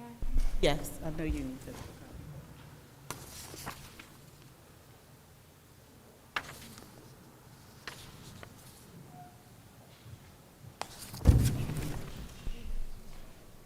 Yes. So everybody has the same document in their email. It's just another, document of the old goals attached to that. Thank you so much. That was sent in by the commissioners who sent the email. Other commissioners simply reached out and talked through what they believe we should do as a board. And so I incorporated all of that information into what's proposed. Again, it's proposed for us to discuss tonight. Thank you. During the time that we did our retreat. And we can talk through those based on your recommendations. Have additional recommendations that you did not share and would like to share at this moment, now would be the time. But if you want to take a moment to review, for all the other commissioners, I did incorporate the recommendations from Commissioner Virgo and Gray in your document that I received. You want a hard copy? You want a hard copy? Yes. Commissioner Virgo, go ahead. Just have a question. So is the email that you sent with the goals and recommendations, will this be made available to the public? Will the documents you attached in this email, will it be made available to the public? Yes, it will. Okay. I think it's important then just to make a note when, because the way it reads to me is the 23-24, it looks like a school year, like June to July. I think it's important to note, I think we adopted these December 19th of 2023. So it isn't really reflective of the work done in 2023. So I think it's just important to say that these were for the 23-24 school year, but they actually, because I think there were some committee changes and there were some we established new committees. I think it's just important to make that distinction about when these were adopted to be accomplished by June 2024. So the new committees were established in January. So Right. I'm confused. So the way that it reads to me, it's proposed board goals for 23 to 24. So it looks like these were established for June or July 23 through June, July 24. But there were 6 months essentially where we didn't have these goals established. I just think for transparency that we should include the date that these were adopted. No, I agree. We can share, I mean, I think That's what- moving that's what I was forward, we need confused to, huh? I was confused about the same thing, because So I think moving forward, we do need to establish a timeline, but committees were established in January with the, right Right. after reorg. And then, yes, we had to establish goals, but even at that time when we were doing the goals and the recommendations, we had a lot of back and forth with regard to not having that responsiveness from the board, and we could have done it at that time, established a definitive timeline where we decided as a board, this is what we want to do. But even at this point, after the CSA evaluation, that's when the conversation started about recommendations and trying to begin to start board goals. Right, no, So I no, did yeah, state that, no, I'm just sharing for clarification. Sure. So I did state in prior meetings that we were going to be working on them and that that the goal was to have a board retreat and for us to have recommendations from the full board so that we can now have this discussion and establish what the goals are going to be. It's up to us to set the timeline. So we can do that moving forward, and if tonight is not the night where we actually adopt these goals, that's fine if that's the will of the board. But what I did was take the recommendations, and we'll share that the board goals were adopted on whatever night they're adopted. And then we'll share that with the public, but tonight, the goal is for us to look at the proposed board goals based on the recommendations from commissioners, and then move forward with what we believe should be our board goals. And then a definitive timeline can be planned out with our strategic governance plan or with our, whatever plan we decide, when whatever timeline we decide moving forward, that's how we want to roll out our district goals. I Right, mean, our yeah, board no goals. objection to that. I just think there were, like, the governance committee, I know we established in January, there are goals related to that. I think it aligns with the January 24 to current timeline, but I think the way it reads to me, again, is just, it's 23 to 24. It looks like these were all established in June, July, so it's sort of, I think. So I think there it are reads that things way being- because it's school year to school year. So Right, but we didn't would have been establish it still like that. operating off of the goals that were already established up until this point where we established new goals. That was my mindset. I Right. get what you're saying. Yeah, it just doesn't read So like that. it doesn't read that way because to the you. That's prior not how you goals- interpreted it. Yeah, the prior goals, it was June to July, and these are sort of, we adopted them in December, so let's say January, once everything is established. It makes it look like there were 2 months or 6 months to kind of do everything. And it just, I think because we've had board member changes and things like that, it's just more accurate to say it that way, that's all. Yes. Yeah, I do have a suggestion. It's the same way that you do your board policies, is you just have an adopted line. So if you put down an adopted line, then Yeah. everybody knows when it's going to be, because no matter what, you're always going to have or you always have the potential disconnect of the school year is now not aligned with the board calendar year. So when they switch the boards from the April elections to the November elections, you now have that quarter swing that you never had before. So if you put just an adopted date on it, then you can just always track where things were and when they were done. Yeah, and moving forward, we can definitely include that, but it's not here now because until we adopt any goals, then we're not going to determine this is the date at which we adopt them. I hear what you're saying about the prior year goals, making sure that date was included. just got a question also just about like compliance with New Jersey School Board, state. We don't lose CUSAC points if we don't meet certain goals, right? That's not CUSAC. For our board goals? Yeah, for our No. board. Okay. Because I'm just thinking about adding on an additional board goal to see, because I don't want to inadvertently sort of not miss the target because being overly ambitious. I mean, well, they have to be attainable either way, so I think when we're all thinking about creating board goals, board goals, we have to make sure that they're attainable. Yeah, I just wanted to make sure it wasn't like an impact. It's not going to be a loss of CUSAC points if we don't Yeah. reach the goal. Because these goals are for us and not necessarily unless it's the district in its entirety. Gotcha. Any other questions? Yes. I don't really have a question and comment. I was going to say, as a board, perhaps it's worth considering, and I had to ask the attorney, but aligning our elections to the April so that we can have more, I guess, consistency with the school year for students. I would have to, for me personally, and I can't speak for everybody on this particular matter, I would have to understand, number one, why we're on that November election timeframe anyway. Were we ever on that timeframe where we did it in April, and what was the reason for the change? For me to be able to even make an informed decision to even have that conversation, because I just don't have the knowledge about that. Yeah, I'm saying it's worth considering, not obviously not a goal for tonight, but something we should think about. Something for us to I think it's something that we run into year after year with this. And the summertime will allow for a good opportunity for orientation, bringing people on board, you know?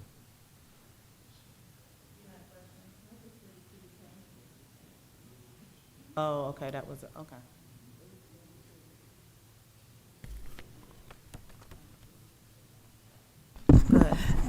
Pretty much, but basically, the council can do it, or the board can do it. And the biggest switch when the statute occurred was that so long as your budget stays within 2%, when you switch to November, there isn't a vote on your budget, so long as you stay within the cap. When you move it to April, not only your school election gets voted on, your budget does also. If we don't have any more questions, I'm going to go ahead and give the report on the goals as you guys have them. And then, yes, when we finalize our board, the proposed board goals, the final proposal of these goals will be made available to the public for public to view. So the old goals, the 2023-24 goals for that particular school year, not necessarily determined in a particular time frame. Number one was develop a strategic governance plan. The board will create a comprehensive plan to guide its governance efforts and ensure alignment with the district's strategic priorities. Number two, advance board training and certification. At least 7 of the 9 board commissioners will earn individual certification from New Jersey School Board Association by completing training programs. The board will also work to achieve NJSBA certification for effective governance as a collective body. Number 3, fulfill responsibilities on time. All board duties and responsibilities will be completed before deadlines to model efficiency and organizational excellence. Number 4, update and develop policies. Existing policies will undergo review and revision as recommended as per the NJSBA Wellness Check to help ensure that your district's policy manual is up to date and complies with federal and state requirements. The board will also draft at least 5 new policies vital to meeting the current needs of students, staff, and the Plainfield community. So those were the former goals, or the goals that we're currently still operating off of until we adopt new goals. But for the goals for the 2023-24 school year, we have 4 key goals, which I've just read. I'm pleased to report that successfully we have accomplished 2 of these goals while making significant progress on the remaining 2. Our accomplished goals are advanced board training and certification. We've achieved success in ensuring that the majority of board members have earned or are on track to earn certification through NJSBA. Additionally, our group training sessions have aligned with the needs of the board, specifically regarding our roles and responsibilities, and we are on track to receiving a full board certification. For those attending the NJSBA Workshop 2024, this coming week, we will have further opportunities to engage in professional development, collaborate with fellow board members, and enhance our collective decision-making. 2 was fulfill responsibilities on time. We've consistently met all board obligations on schedule, reflecting our commitment to efficiency and excellence. This included timely completion of essential duties such as budget hearings, CSA evaluations, and regular updates on district goals, the strategic plan, and other annual plans required for compliance. The 2 goals that are in progress and ongoing are the strategic governance plan. While this plan was placed on hold, the board continues to work diligently toward its completion. The board remains committed to practicing effective governance, both individually and collectively. We strive to ensure that we follow best practices in governance with a strong emphasis on collaboration and teamwork, fostering a unified approach to decision-making. The governance committee will assist with the assistance of our NJSBA representative, is on track to finalize the present the plan by December. 2 is update and develop policies. While we did not adopt 5 entirely new policies, we have successfully conducted a comprehensive review of existing policies and adopted 2 new policies. In total, 11 policies were updated or newly submitted to ensure alignment with the evolving needs of our students, the district's strategic plan, and compliance with state and federal regulations. I did list for the board those policies, 2 of which were new, were the lesson plan policy and historic preservation, which are currently on for first and second reading. And then other policies were just simply updated or revised to ensure that they met the needs of our district. Proposed board goals for 2024 and 25, and again, I shared with the board in a document, which I just copied and pasted recommendations from an email received from Commissioner Virgo and Commissioner Gray. I did speak with other board members in a conversation regarding what they thought our board goals should be. They weren't submitted via email, but I'm going to share those, what I've come up with as proposed board goals for us to review and adopt, and share my sentiments regarding each one of them. So, building on the 2023-24 board goals, feedback from commissioners, and reflecting on our accomplishments and areas of improvement, these newly refined goals place a strong emphasis on student engagement, community involvement, continuous professional development, and addressing facilities to support district growth and safety.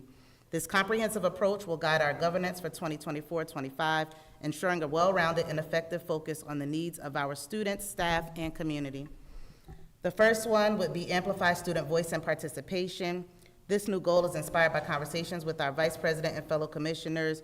We recognize the critical importance of our youth, who are the heart of our advocacy and represent the future of our community. This goal will focus on ensuring that our decisions prioritize the well-being, development, and success of the students we serve, reinforcing our commitment to shaping a brighter future for them and our district. The goal is increased student participation in board decisions by effectively engaging student commissioners as representatives of the student body. The board will host at least 2 student-centered town halls during the year to gather feedback and perspectives directly from students about their needs, concerns, and ideas for improving their educational experience and quality of life. The rationale behind this goal is to empower students to share their voices in meaningful ways, which will help the board to make informed decisions that align with the students' real needs, fostering a stronger connection between the board and the student body. Number 2, increase board visibility and engagement. This new goal is in response to ongoing encouragement for greater board visibility and engagement at district-wide events, something that I consistently encourage to all board members, meeting after meeting and time after time.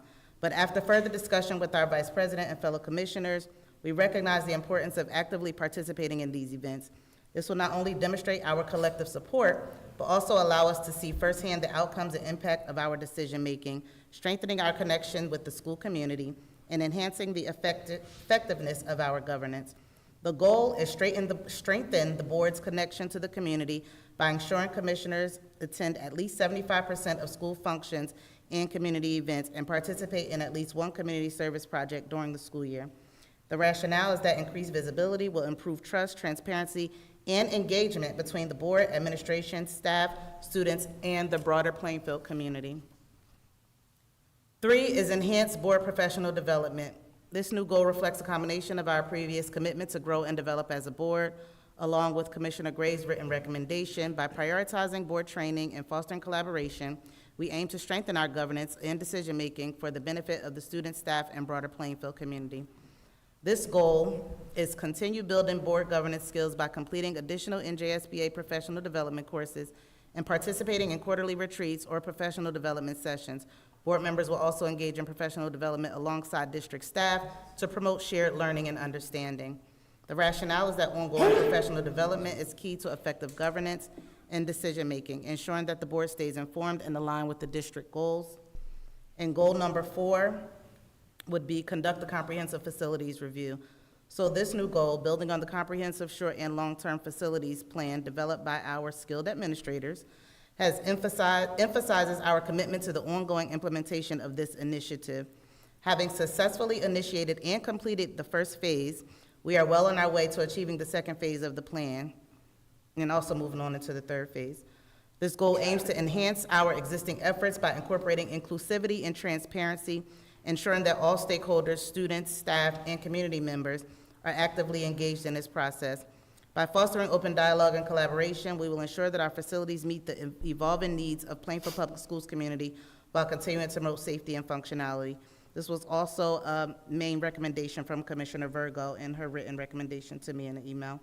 The goal is complete a district-wide review of all school facilities to assess long-term infrastructure and safety needs and create a transparent, actionable plan to address priority issues. The rationale behind this goal is ensuring that facilities are modern, safe, and equipped to meet the district's future needs, and it is critical to providing a supportive learning environment for students and staff.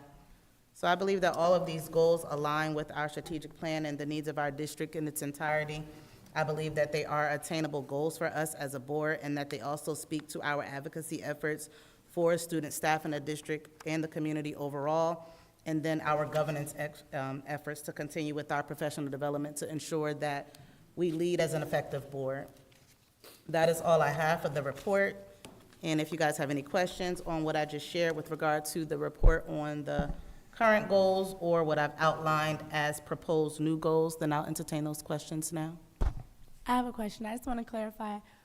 75% of board members attending school events, is that the board as a total? Like all of us together have went to events 75%, or each individual board member attended 75% of district events? So I'm gonna, and this is just based off of my experience, I think that we need to ensure a collective effort happens. I know that there are some board members who attend way more events and district events than sporting events or whatever, activities and programs than other board members. That is fine, but we're a board as a whole. But I do think that we need to do a better job, and which is why I always encourage it and why I've spoke to that, at ensuring that all of us are showing up to these events. It shows that we're not only sitting here making the decisions for the district and for the students, but that we support them and that we want to see these decisions come to fruition, and we want to see the outcomes of the decisions that we're making. We could sit here and make decisions for somebody all day, but I think that what we're trying to do with this goal, or my thought process in this goal, is for us to be a little more engaged and involved so that we really understand why we're making these decisions, or we can really have a reason to drive us toward making informed decisions. Right. And But I think that that's a collective effort. Yeah. And just kind of being mindful individually. Like, I can't tell you, you have to go to this event, that event, that event, and that event. But if I say that 3 or 4 of us are gonna be there, we're representing the board. If I'm just there by myself, I'm representing the board. If you're just there by yourself, you're still representing the board. But I think we should try to be there more together. Yes? So I don't want to be technical, but I sort of just don't want to violate the OMA, right? 75% would be individually, because 75% is a group of quorum, right? Because it would be a quorum if all of us appeared, right? I mean, can you speak to that? Because I don't know if that relates to No, it's fine. district events in that manner. No. It wouldn't relate to district events? Okay. No. Because I support the goal. I just know that with majority of us being, all of us, for that instance, being working, having families, to agree to 75%, I do think 75%, that's a large commitment. So I was curious, is the board representation as a whole 75%? Like, if Sarah and I go to this one, and then we put that number together, instead of saying, I, Shantae Smith, I'm going to be at 75% of district events, because the reality, as much as my intention would love that, I think that I don't know how obtainable that is with this group And of so, parents and working class board members. To speak to that, I'm going to tell you one thing for sure. It's attainable because as your board leadership, me as board president, I'm at 75%, or I'm at more than 75% of district events. And that's not simply because I might be asked to speak at the event to represent the board, but just because I'm an adamant supporter of the district events, the sporting events and everything. But there are other members that are also there a lot, 75% or more. So in being fair, you say the board, because you don't want to place it on any one individual board member, because you do have those board commissioners who aren't able to come for various reasons. And as long as you're fulfilling your duty as a board member, we can't say you have to be somewhere and do something. So I think that that's why my thought process was saying the board and not saying each individual Right, I board just member. wanted to be clear on that. Yeah. Okay, thanks for clearing that. You had a question, Commissioner Gray? Just wanted to see, because I know based upon your presentation of the board goals, it seemed like we accomplished 50% of the board goals. So I just want to, like, my mind is on continuous improvement, right? So as a board, how do we get there with what we already kind of agreed on last year and then get to 100% opposed to creating a whole bunch of goals and we like land at 50% again, you know what I mean? So, because it was 2 out of the 4 that got completed, right, from the previous year. And so when you talk about professional development and you talk about your board governance, all of what we did last year with our responsibilities, making sure they're done on time, policies, that's part of our role as board members. Yeah. We're gonna continuously, and that's why instead of me just putting that they weren't accomplished, I put ongoing, because these are things that we're gonna consistently continue to do without having to make them a goal. So I think the error in the goal with the policies is that we put a number on the amount of policies that we were gonna determine as new policies, not taking into account that we may not have 5 brand-new policies that we want to present, but we're still doing the work with updating and revising policies or making sure that our policies align with the ever-changing compliance that we have to meet with state and federal compliance. But I feel like these goals that I have proposed, and this is why we're here, for us to discuss them, if you guys feel like we need to omit one or we need to keep them as new, but I revised these goals because of the distinction with last year with these goals and us not having so much input because of the lack of responsiveness. I wanted to ensure that I included that, but then also incorporate goals that we did not get to ensure happen, like the first one, amplify student voice and participation. I think that's very important because while we were moving in that direction, yeah, we have the student commissioners, it wasn't until halfway through that we started to really see our student commissioners really lean into their roles, and that was because Mr. Hassan established regular meetings with them and kind of gotten them out of their comfort zone with meeting before the meeting and having them present and having them ask their questions, but just being more involved in the community with the full board. We didn't drive that as a goal, so while I said it as encouragement, it wasn't something that we thought this is a part of our goal and this is what we should be doing.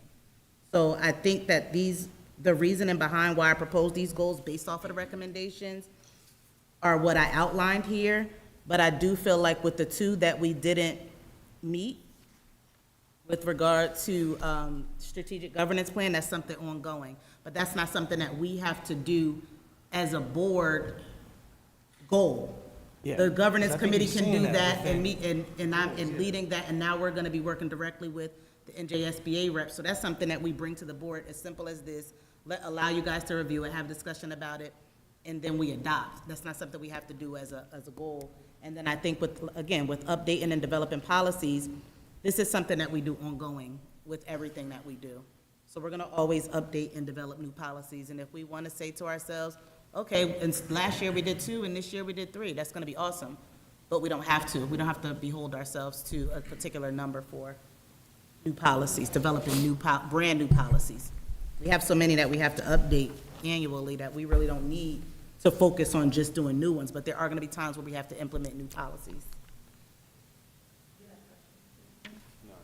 You know, I was going to say, while I understand the importance of the 2, perhaps I kind of agree with Shantae's point. 75% could be very difficult. And what I would like to see is probably more meaningful engagement. So perhaps town halls or forums in which we actually are meeting with the community to allow them to have a little bit more free discussion as opposed to just showing up independently at events. Well, no, so Again, this break is it. all inclusive. If I gave a list of, so I'm not trying to provide you guys with a list of all district events and say, hey, pick what you want to go to. That's inclusive of everything outside of what we're required to do, which is our board meetings. Yeah. So we have a schedule of town halls, and we started out mixing in board members so that it's not a quorum, obviously, because it's a more relaxed setting, but we started out kind of mixing in and out, and then it got to the point where it was just 2 of us there. So having more support there, but with the understanding at town hall meetings that yes, we put those out to the public. We cannot have a town hall meeting with more than 4 commissioners there, so making sure that we're exchanging who's gonna go. I don't always have to go as board president, I like to be there, but if there are 4 other board members that wanna go because I'm always there, then I just don't go. You know what I mean? But I think in doing that, and then ensuring that we're at, other district events, whether it's the, holiday concerts or sporting events or STEM events or math events or spelling bees or whatever, that district-wide, we're kind of, because we could split up. A lot of events happen on the same nights throughout the district, and 1 or 2 of us can't always make all of them. We try to, okay, we go this one at this time, and spend a half hour, go here. But if we know that there's a series of concerts going on, a series of back-to-school nights, a series of games, then we split up and we go. And I think that should be the goal, the board, and not individually. And then we'll definitely meet that 75%, if not more, because we're actively deciding to engage within the district that we serve. I don't know if that provided further clarification for you, or if you're still confused, but I want to make sure that you understand and that you support the goal. That's. I mean, again, I support the overall goal. I just think if you're specific about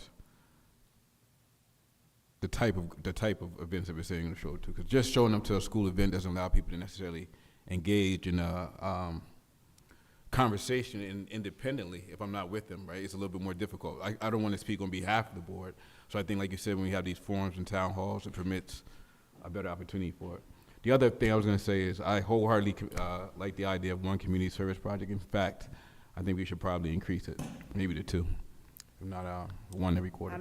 I'm down with 2, but I'm just trying to be realistic. If we can't get a full board at every board meeting every month, and we can't get participation at town halls, and we don't see board members at district events, no matter what the event is, because that's another thing. I don't want to specify what constitutes as the district event that we should attend. We should attend any district event we feel like we need to and provide support. But 1 is there because we don't want to Commissioner Gray's point, we don't want a goal that we're not going to meet. If we're going to meet it, when I think about these goals, I'm not thinking of me. I'm thinking of the full board. I can commit to one thing and say, hey, we should do this. This is great. But I could have put 2, 3, 4, 5. I could have said quarterly, and it would have been 2 or 3 of us there. You know, so I just want to make sure that we start off with an attainable number and we accomplish that. That doesn't say that we cannot do more. It just says that we met our goal if we do 1.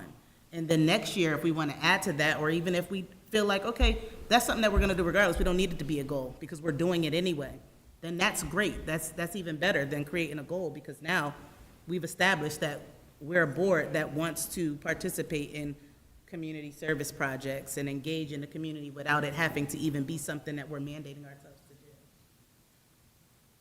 That's the rationale behind that. I mean, if you guys want to increase it to 2 because you feel like we can do it, then great. And I'm not saying we can't do it. I just want to be realistic, and I'm saying that based off of experience, not to slight anybody for not being able to be present anywhere. So, Madam President, I think one of the things that I think is important, and I keep hearing from some of the other commissioners, is that maybe we should start off with like just approving the goals that we currently have, and maybe like work at a quarterly review process to see if they're being met, to see if we can add on more. I don't know if that's an option, you know? It's an option if that's the will of the board. It's definitely an option, but with what I was met with last year with even getting these goals together, there was no way I was gonna come to you and say, let's keep these same goals. I'm just being realistic. So if you all want to keep the same goals and move forward with that, then that's fine. But I do believe that what was proposed in addition to that, to replace the 2 that we didn't necessarily meet that are ongoing, I think those are important, which is why instead of me just saying we're replacing them, I placed those 2 goals that we didn't typically accomplish, and I can still report out on that throughout the year. But I think the goals that were added in their place are important for us to entertain. But again, this is the will of the board. So if the board wants to keep this list of 20 goals from 23-24 and just ensure that we pass them, then I'm gonna go with the will of the board.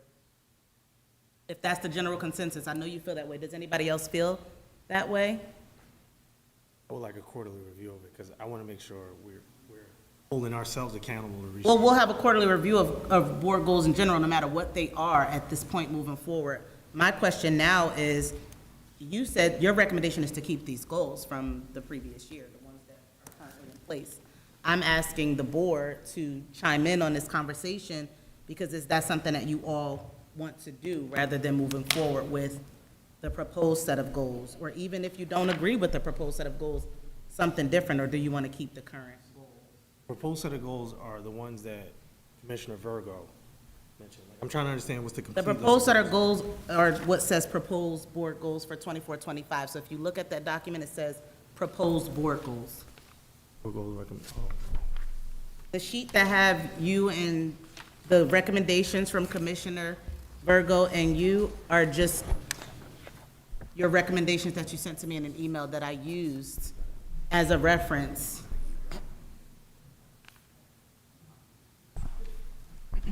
Can I just make Thank a you so much. suggestion? I'm sorry. Yes, Just go ahead. The proposed board goals, can we remove the language in italics? Just, it seems like That's we're- not for the public, so that's why the public doesn't have that. Okay. That was So for are we- your understanding and for me to share for the report, but yeah, that doesn't go with the goal. I mean, that's just extra language. I'm only mentioning that because I think when, we're a board of 9, I think when we're assigning credit to say based on this suggestion or that suggestion, that's not really part of what we're doing here. I think that they should. It's not, it was for transparency purposes for our board, which is why I didn't share it, and I only do that to ensure that both you and Commissioner Gray, along with any other commissioners that I spoke with, understand that I've taken your recommendations into consideration when formulating these proposed board goals. So I think sometimes we want credit for something that we've recommended or done, and when that credit isn't provided to any particular commissioner, there's an issue. So what I'm trying to do is make sure that I hear what you all are saying and that I pay attention to what's happening and that I share this information with you all so that you know it is being considered. I got it. You can clearly see it within the board goals. And no, it's not to be shared with the public in a written format, but we're here in the public and this is where we have to have the conversation. So absolutely, this italics, which is why it's italics, is gonna be removed. There will just be a title, the goal, and even the rationale doesn't need to be there. That was for the sake of our discussion.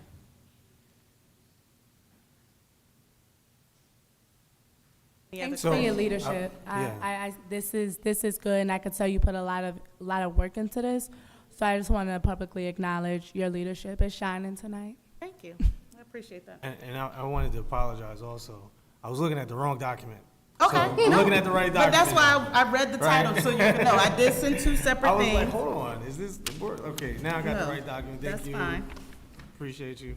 Yeah, everybody should have all of them. They might Yeah. not be in the order that I read them, but you Yeah. guys have them. There's a reference to the current goals, the proposed goals, even the progress report that I provided.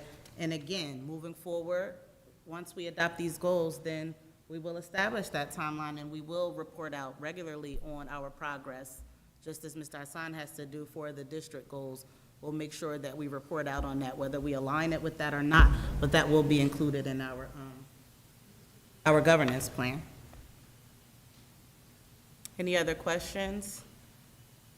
Because I think we need to determine which way we want to go with regard to, yeah, that was the question I had on the table, that I wanted you guys to weigh in on. Do you want to keep these goals from 2023 to 24 school year as the goals, or would you like to move forward with the proposed board goals for 24-25? Because I would, if you guys agree and you support the goals, I would like for us to adopt the goals this evening. Well, I'm in support of, I'm at the will of the board, but I do also want to make sure that the first one is in there, because last year at, where were we? I forgot, but I saw a training where there was nothing about them without them. So that's big. It's in the back of my head. So when I see amplified student voices and participation, I want to make sure we keep that goal in there. And I'm glad you said that, because I want to speak to something that Commissioner Gray asked a question a while ago, And I remember when answering it, I think he said something about why are we having the board retreat in October? And the main focus of having a board retreat in October was for us to come together in this setting, have our governance professional development ahead of our NJSBA conference, adopt our board goals so that we know going into this conference, we have a vision as to what we want our plan to be. So now when we're selecting our workshops that we want to attend, we do that with our goals in mind. We do that with a fresh mindset of what we just learned from our professional development in our board retreat. We could have done it in November, but then that defeats the purpose of us going in intentionally to ensure that we get that additional professional development that we all say that we want and what the conference and workshop is intended for. So I just wanted to speak to that, and I'm glad that you said that because my mind is always gonna go like student-centered and making sure the students' voices are heard. I know you guys are tired of me saying it enough, but through our conversations and through my conversations with Vice President Webb and through other conversations with commissioners, I know that that's important. So I felt like if it's important to us individually, it's important for us as a board to ensure that this is a goal and remains a goal. It should be a no-brainer, but we want to make sure that we're intentional about putting the students at the forefront. So I believe this goal should stay as well, but again, this is a team, so let's move as a team and decide what we would like to do as a team with regard to these goals. Does anybody else want to weigh in on that so that we can, we would have to make it a resolution?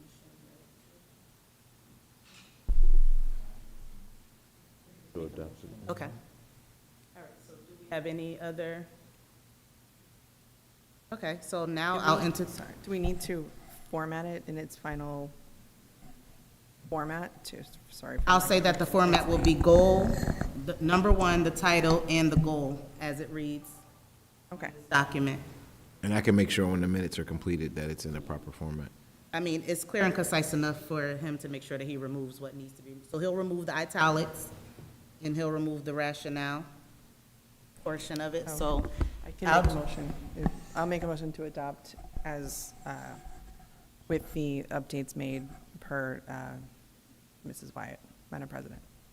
Yes, and just to be clear, the updates would be for me to remove the italics that are not visible to the public at this moment, only to the board. I will remove the italics that's underneath the title of the board goal, and then I would also remove the component that says rationale. So it will only read goal number one, amplify student voice and participation, goal, and it'll read the goal. And that would be the same case for each one. So the motion is on the floor. Do we have a second? It's been properly moved. All right. It's been properly moved by Commissioner Virgo and seconded by Commissioner Andrews and Commissioner Vice President Webb that the board adopt the proposed goals that Mrs. Wyatt has outlined this evening with the necessary formatting updates as described in the minutes. You heard the motion. Are you ready for the question? There being none, all in favor? Aye. All opposed have the same right. Motion carried. All right, and now, I'd like to entertain a motion to go into public comment. It's been properly moved by Commissioner Malone and seconded by Commissioner Smith that the board now go into public comment for this evening's meeting. You've heard the motion. Are you ready for the question? There being none, all in favor? All opposed have the same right. Motion carried. At business meetings, privilege of the floor will be provided for 30 minutes to the public prior to committee reports. Members of the public in attendance will have the opportunity to raise concerns during this period of the meeting. Members of the public may speak once for a maximum period of 3 minutes by the clock. This time is not transferable from one individual to another. Privilege of the floor is now open. All right, do we have anybody here in person that would like to come up for public comment at this time?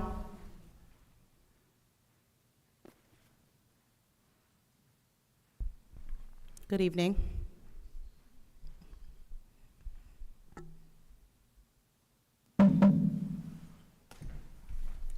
Good evening, everyone. My name is Catherine Balch. I live at 1314 Highland in Plainfield. And I have some questions about Mr. Hassan's presentation and some announcements about voting. In terms of the presentation, thank you so much. I really appreciated hearing from your quarter what your plans are. I also really appreciate your raising the bar on student proficiency. I think that's an excellent idea. I do believe that they will have a positive effect because I think you have a really good idea of how to get to the goal and an enthusiastic staff to carry it out.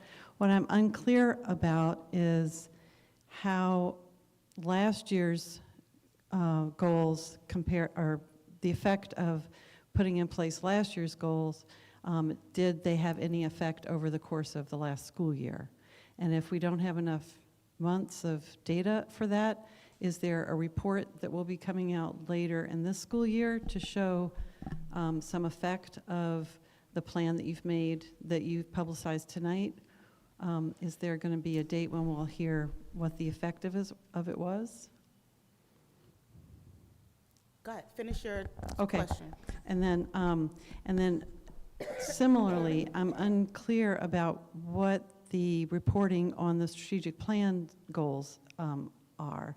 Because with the last website, we had the dashboard, and it showed what the established goals were, how we planned to get there, and what the progress was. But now we don't have that dashboard, so I was under the impression that we might have a report of our success in implementing the strategic plan on a quarterly basis. But I don't see that those goals and that effort has any reporting or any measurable results. So, and then then my announcements about voting, I put my League of Women Voters hat on and just remind everyone that early voting starts October 26th and it goes until November 3rd. You may vote at the polls during that period, October 26th to November 3rd. And I just have to say, I have conversations with my son, who's in his mid-30s, about voting, and he has lots of objections about lots of things. And I started thinking about the opportunity that we have in this country to vote. And it reminded me that this opportunity didn't come as a natural course of anything. It came as a result of lots of people dying. We fought the Revolutionary War oh, am I over time again? It's your time.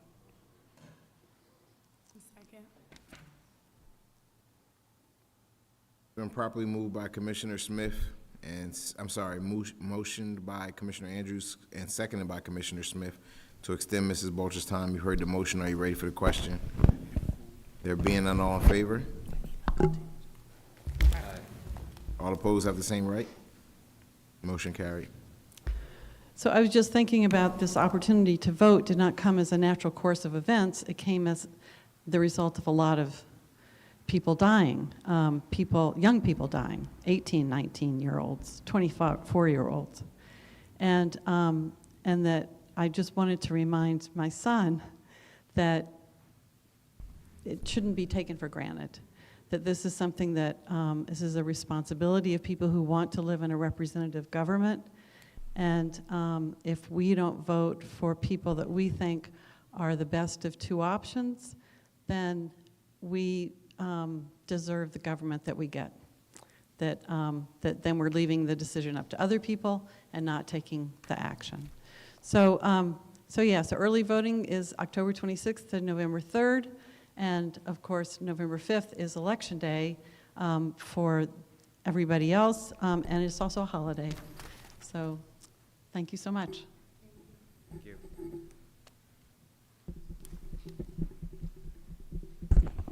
Thank you for your comments.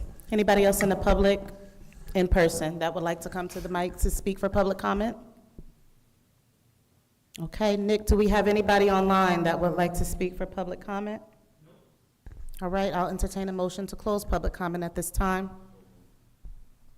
Second.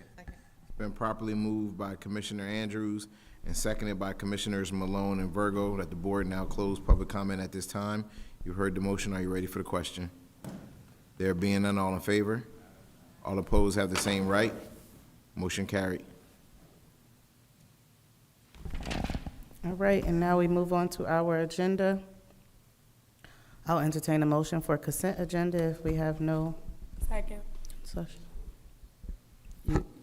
You made the motion, Commissioner Smith? Commissioner Ma'am. Andrews, second. It's been properly moved by Commissioner Smith and seconded by Commissioner Andrews that the board will move the agenda as a consent agenda. You've heard the motion. Are you ready for the question? I have a question. P16, change order, pause, outdoor classroom. Can you explain the logic on that? I can, for Commissioner Gray, but for point of order, that would be more of a question on the approval of the agenda as opposed to the manner in which the agenda is moved. Okay, I apologize. I just want to point out, for the record, that all commissioners that may be listed are recused from voting on themselves. Yes, ma'am. Thank you. Is there any question on moving the agenda as a consent agenda? No? There being none, all in favor? Aye. All opposed have the same right? Motion carried. Is there a motion to approve the consent agenda?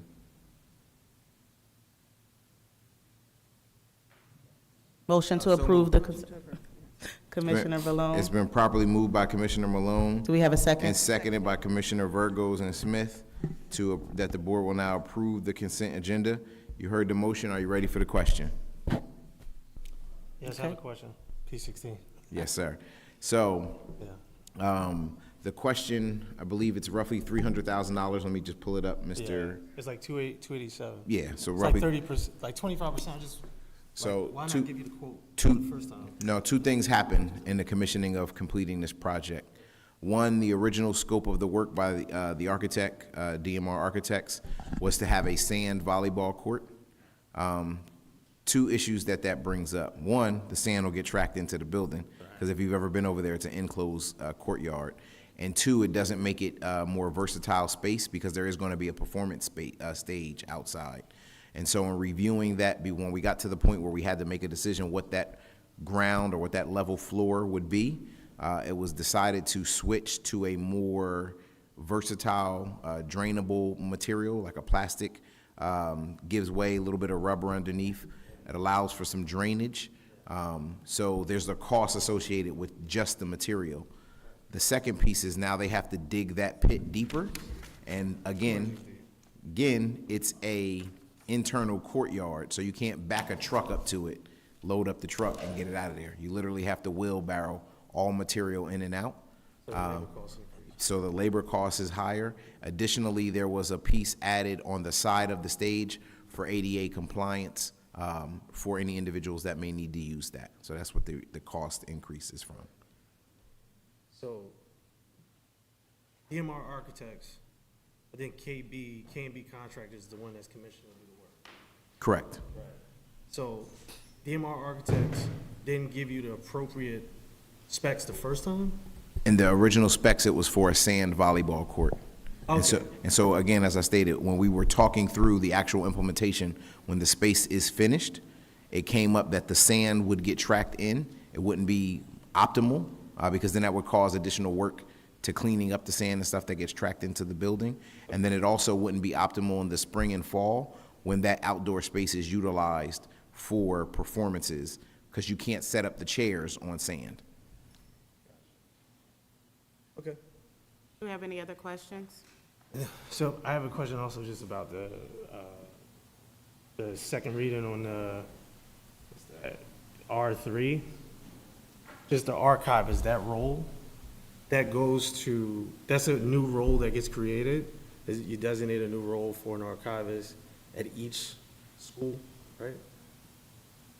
What do you mean by designate a new role? So it says in the policy on the second reading, it says you designate an archivist for each school. So I'm just trying to figure out. Who that person could be. Right, like, well, more so does it violate the collective bargaining agreement? Like, or was it sort of like you got buy-in from PEA? So it's not necessarily creating a new position with a position control. Yeah, yeah. Signing an additional responsibility, which we do in a lot of instances. So typically, if we add additional role or something like that, we provide that employee with a stipend for that work that they do. Okay. Employees that we're looking, that we would probably fits that bill most closely would be like a librarian. We also know that we don't have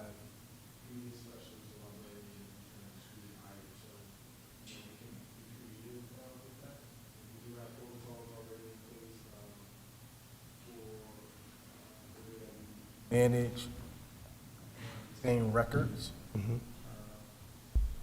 I support this policy wholeheartedly. Making sure that artifacts, right, are not displayed or destroyed, which I think is the intent that Mrs. Case in point, if you go on the second floor of this building, there's a bulletin board with art from students from the Woodland School.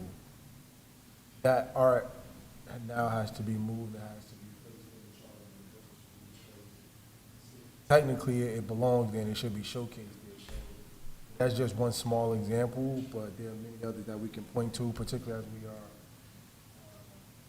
doing our renovation projects and executing the comprehensive maintenance plan and the long-range facility plan for the district. We just want to make sure that nothing gets lost, because I think it's a crappy feeling for anyone to go into a space knowing that there was a part of them in that space, and then when you come back to it, it's like your history or your existence wiped away or erased because administration, do their due diligence. I think we're good on this. As far as we stand, I don't see it being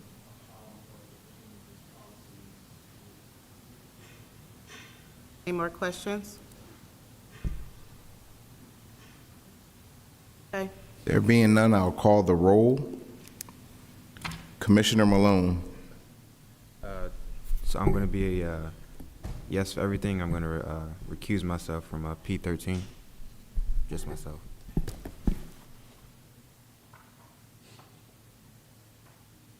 Okay.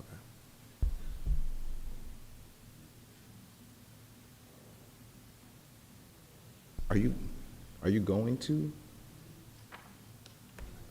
I'm not.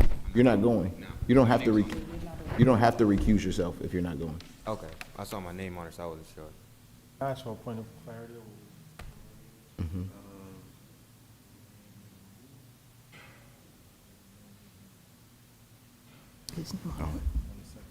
Yes. Are you saying he's not going? You're not going at all?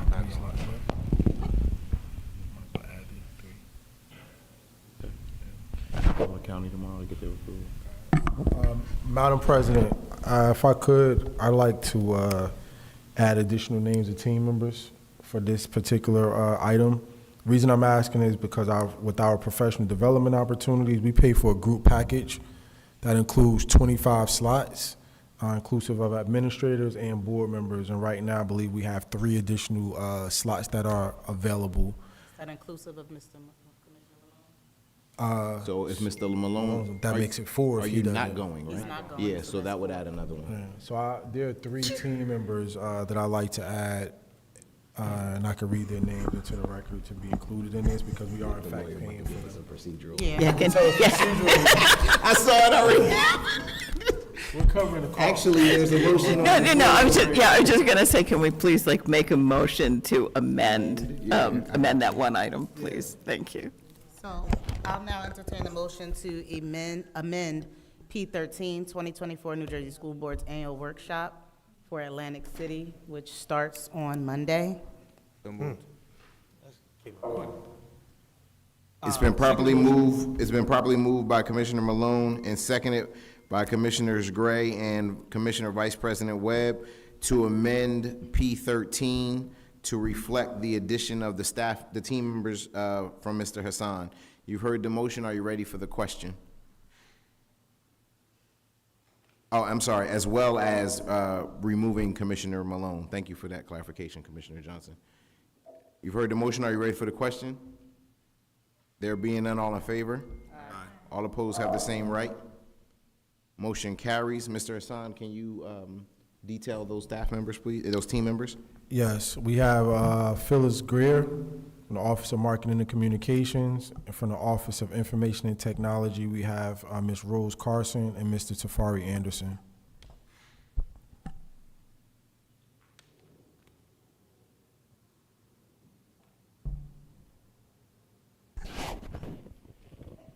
P13 will now be amended to remove Commissioner Malone's attendance and add in team members Phyllis Greer from the Office of Marketing and Communication and team members Rose Carson and Tafari Anderson from the Office of Information and Technology.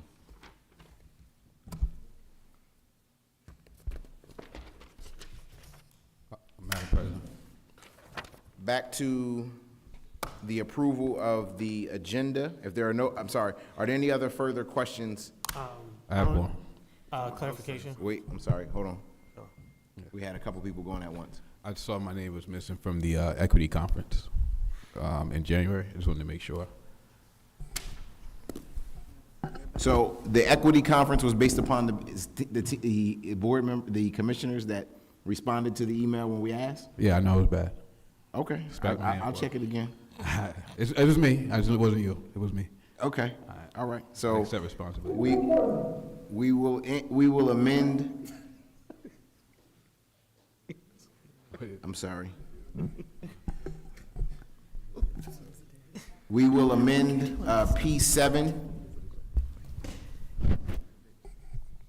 to include adding Commissioner Andrews. Are there any other questions on the agenda?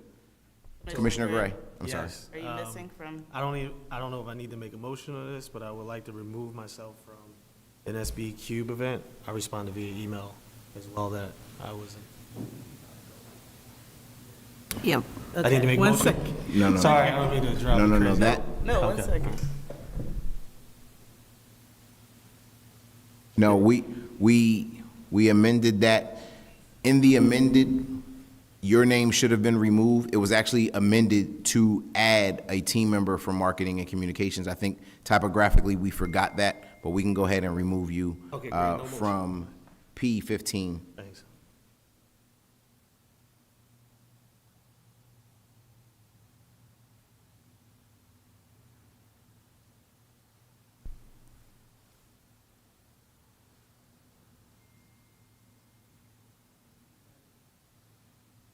Is that it?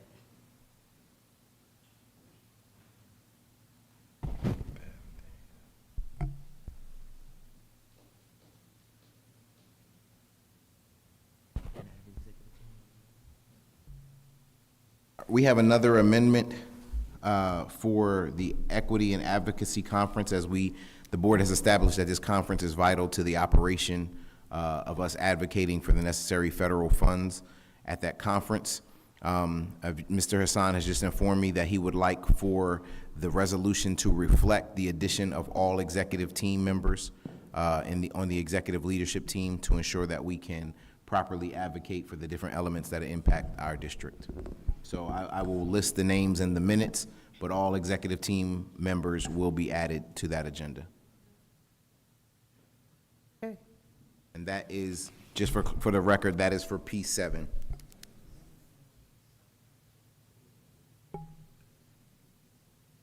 All the board members who are attending listed before we close this out. Thank you, Madam President. Anybody's name missing? You're missing from, No, no, we're good. good? We're good. You're, okay, and Commissioner Smith. Didn't we DC? approve that before, though? No, this is for the upcoming one in January, because registration is now open. And so we sent out an email to the board. It's fine, you add it now, you add it. You're Okay. there, Commissioner Johnson. Yeah, Commissioner Johnson, you're there. Okay. Commissioner Malone, you're not coming. No, I'm not.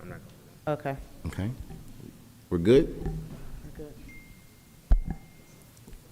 All right. So, back to the approval of the consent agenda. With that said, I'll go back to the call of the roll. One more time, because now you have Read to all of it. amend. So, yeah, so could you Okay. please go through, because I have amendments now. Yes, To ma'am. P7, P13, and Yes. P15? Yes, ma'am. P7 will be amended to include the addition of Commissioners Andrews and Smith, as well as all missing executive leadership team members. P13? P13 will be amended to include the subtraction of Commissioner Malone, as well as the addition of Mrs. Phyllis Greer, Mrs. Rose Carson, and Mr. Tafari Anderson on P13. And P15? P15 will be amended to remove Commissioner Azim Gray from attendance. We're good with you, counsel? Thank you. Yes, ma'am. All right, let's go back to this motion. The person who made the motion, Mr. Malone, roll call on the consent agenda. So now I am a yes for everything. Yeah. All right, sir. Commissioner Smith? Yes. With the exception of your travel? Yes. Okay. Thank you for clarifying. Mm-hmm. Commissioner Virgo, Yes, recusing on P13. on P13, you said? Okay. Commissioner Andrews, Yes, recusing on P7, 13, and 15. Commissioner Gray, Recuse P13, recuse L6, no to H1, no to H2, no to H4. I'm sorry, can you slow Yeah, down? sure, I'm sorry. Recuse P13, Yeah, recuse recuse L6. a Recuse no. L6. I'm sorry, recuse P13, recuse L6, recuse P7, recuse P16. I'm sorry, let me back that up a little bit. Okay, Recuse P13 and recuse L6. okay. I'm a no for H1, No for, a no for H2, a no for H4. There's no committee reports. Thank you for highlighting that. You're welcome. got you. I'm a no for R3, a no for P17, I'm sorry, and a no for P16. All right, let me run this down.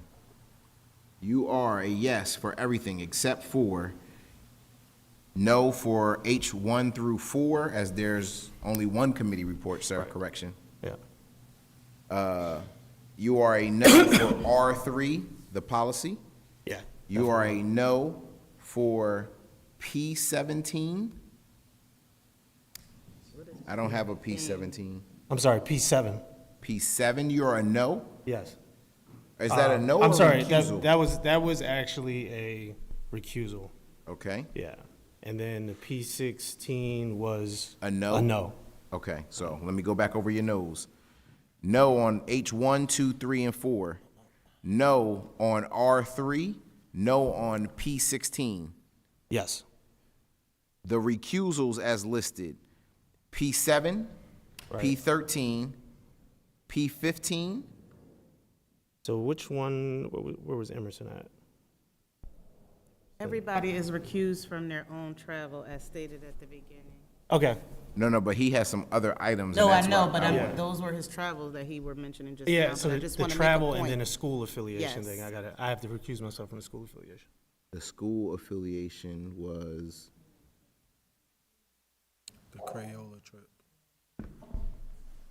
The Crayola Factory. I love the Crayola Factory, by the way. that market as management. L6. L6. Got you. Recuse on travel. And P7, P13, P15.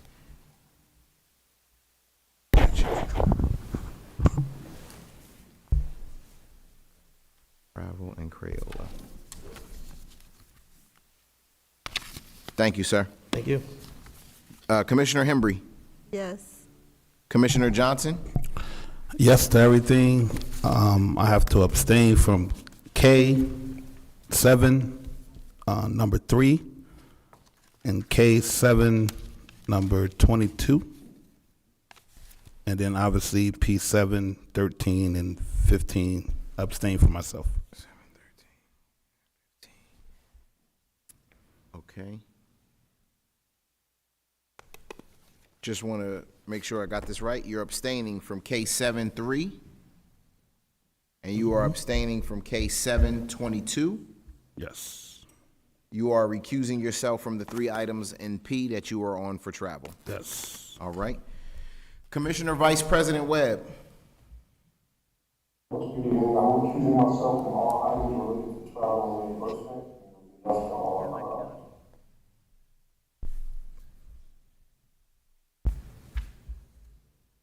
Okay, I have you down for a yes for everything except for recusing yourself from your personal travel and personal reimbursements. Commissioner President Wyatt. Yes. With your got you. Madam President, all agenda items pass. Thank you. Hold on, we need a motion to adjourn. Who made the motion? So moved. All right. I believe that was Andrews and Hembry. Yes. Been properly moved by Commissioner Andrews. Meeting adjourned, Seconded by 9:50. Commissioner Hembry that the board adjourn this meeting in public. All in favor? Aye. All opposed have the same right. Motion carried, meeting adjourned at 9:50. 9:50.